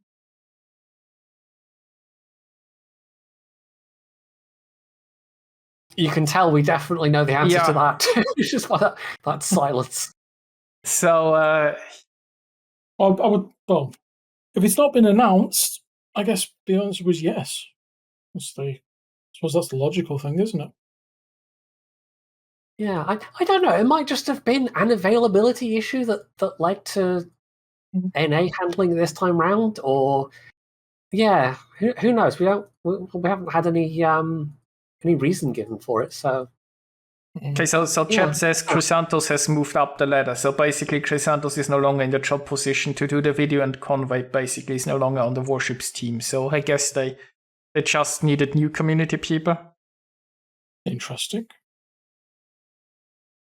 Oh, well, I guess that would make an amount of sense. Yeah, it would make sense. It's just it's one of those things, isn't it? It's just a big. It's kind of. I don't know. I guess there's a lot of change. There's a lot of change going to be coming over the next year and a half, isn't there? Probably. I mean, let's be fair. Leicester are now out of the picture, aren't they? Kind of. Their responsibility starts and ends in the Russian server, doesn't it? Yeah. So from that perspective, if that's where it starts and ends for them, where does it start and end for everybody else? And how is it going to work going forward? I think that the roadmap that we've gone through is great. But I don't know about you two, but for me, kind of, as content creation and things like that, and what I look at, that's the thing that really intrigues me. Where's the game going? Not, forget what you tell us in the roadmap. Forget what you tell us on the dev blogs. Where's the game going? Are we there's not been. I mean, since that article that was put on the commercial wargaming site, there's not been anything else come forward. There's been no other update. There's been no other comment or anything, is there? So that to me is a big question that I think us as a player base should want the answer to. We don't mind what the answer is, or at least I don't mind. I don't know about yourselves. I don't mind what the answer is, but I do kind of want to know where it's going in the future. Can you do they have an update yet that says this is what this means, or do they still not have a Scooby-Doo? And if they still don't have a Scooby-Doo, tell us. We don't have a Scooby-Doo. I mean, we've said it time again, haven't we? We don't mind. Just tell us if you don't know. Tell us if you can't give us an answer and it doesn't make sense. Just say that. Or say we're waiting to we've got stuff that we need to sort out before we can do rather than just leaving us hanging. It's been over a month. It's definitely been a couple of weeks. 3 or 4 weeks, I think. Yeah, maybe a month. Yeah. Don't leave it hanging too long, because otherwise, people just start going round and round in circles, saying, "Well, what's going on? What's going on? What's going on? What's going on? What's going on? What's going on? What's going on? What's going on?" And we don't want to be going, "What's going on? What's going on?" We want to know what's going on. Not in a nasty, nosy way, but genuinely, what's going on? What's the future of a game that we all love to hate? I mean, I suppose as a company, you don't want to make too much uncertain. Like if they just like, I mean, there was this small announcement sort of, and now they're trying to have business as usual. I feel like probably as a company, if you have too much spotlight on it, a lot of people will get nervous and might stop playing your game or might look elsewhere because they are uncertain about the future. So I think on the one hand, it makes sense for them to sort of pretend everything is normal. Then there's also like probably a lot of negotiation in the background. Like they gotta renegotiate with the people that they want to keep. We don't know how many people they want to keep. If they relocate them, right, then those people need to look for in a work permit wherever the new studio is. They need to like transfer their home there. Like there is probably a lot of stuff going on in the background and a lot of negotiation, uncertainty, logistics, or so on. I would assume. Definitely, as you said, depending on quite how many people they want to relocate, potentially quite a lot of work involved with that. Also, on a cynical note, like even if Wargaming doesn't want to keep a lot of people, right? If Wargaming would now tell all of their people, "Hey, you're going to get fired," they would probably not work as enthusiastically on the product, or probably not care a lot less about the game if they knew they are out of a job. So the company, they might even be stringing just some people along and trying to be like, "Oh yeah, we've jobs for you," while they spin up another studio and they're like, "Oh wait, no, you don't." A gaming company would never be that scummy. Oh wait, no. Yeah, exactly. I mean, gaming companies are known to be like pillars of virtue, but I could see them totally like. I do believe that from a business point of view, they're just gonna keep everything as close to the West as they can until it's done, sort of thing. Yeah, we'll have to. We'll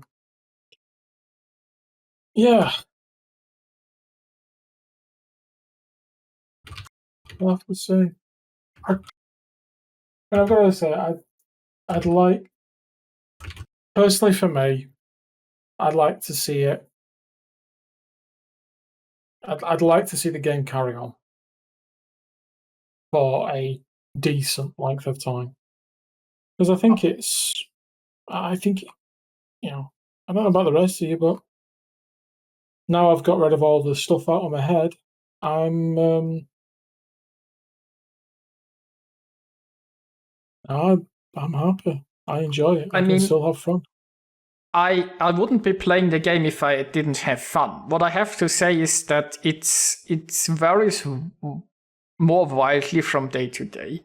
Like there are evenings that are just a blast with a lot of laughs and giggles and great games, and then there are evenings where every game has 2 submarines and a carrier, and the carrier just comes for you, and there is absolutely nothing you can do. There's a submarine stalking you, and there is absolutely nothing you can do, and it's like, let's just say it's gotten a lot more. It's gotten a lot less consistent, right? I still get those amazing fun evenings, and that's why I still play it. And you can see that there's so much potential and so much fun in the game. And then you get the days where like the matchmaker really hates you and you question your life choices. This is one of the reasons why I don't stream that much. Is it's a lot easier if I'm just playing by myself to go, not enjoying it. I've just had a game with a carry and 2 subs, and they all came after me, so I'm just going to play something else for a bit. Streaming's always a bit more of a commitment to keep slogging on. You can sort of just change games if you have a backup game prepared.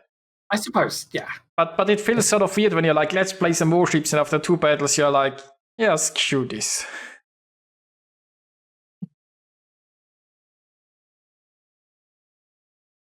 So I think, Yeah. I mean, we've certainly we've blethered a bit, more than a bit. We're at Sorry. what, 2 hours 40, something like that. Yeah, So, it's about 2.5 Can we hours. maybe think about wrapping this up? Maybe. Sure. So, thanks TC for joining us. Where can we find you? On the internet, in places. Definitely. Descriptive. On the internet, in places. Yeah. Just you search me, you find me. I'm here. I'm here and I'm there and I'm everywhere. I enjoy coming on and talking to you guys because it's nice to actually talk shit and just go through what's going on. So thank you very much for inviting us. Thanks for joining us. Glad to have you. And with that, we wish you all a good night and bye. Ta-da. Bye.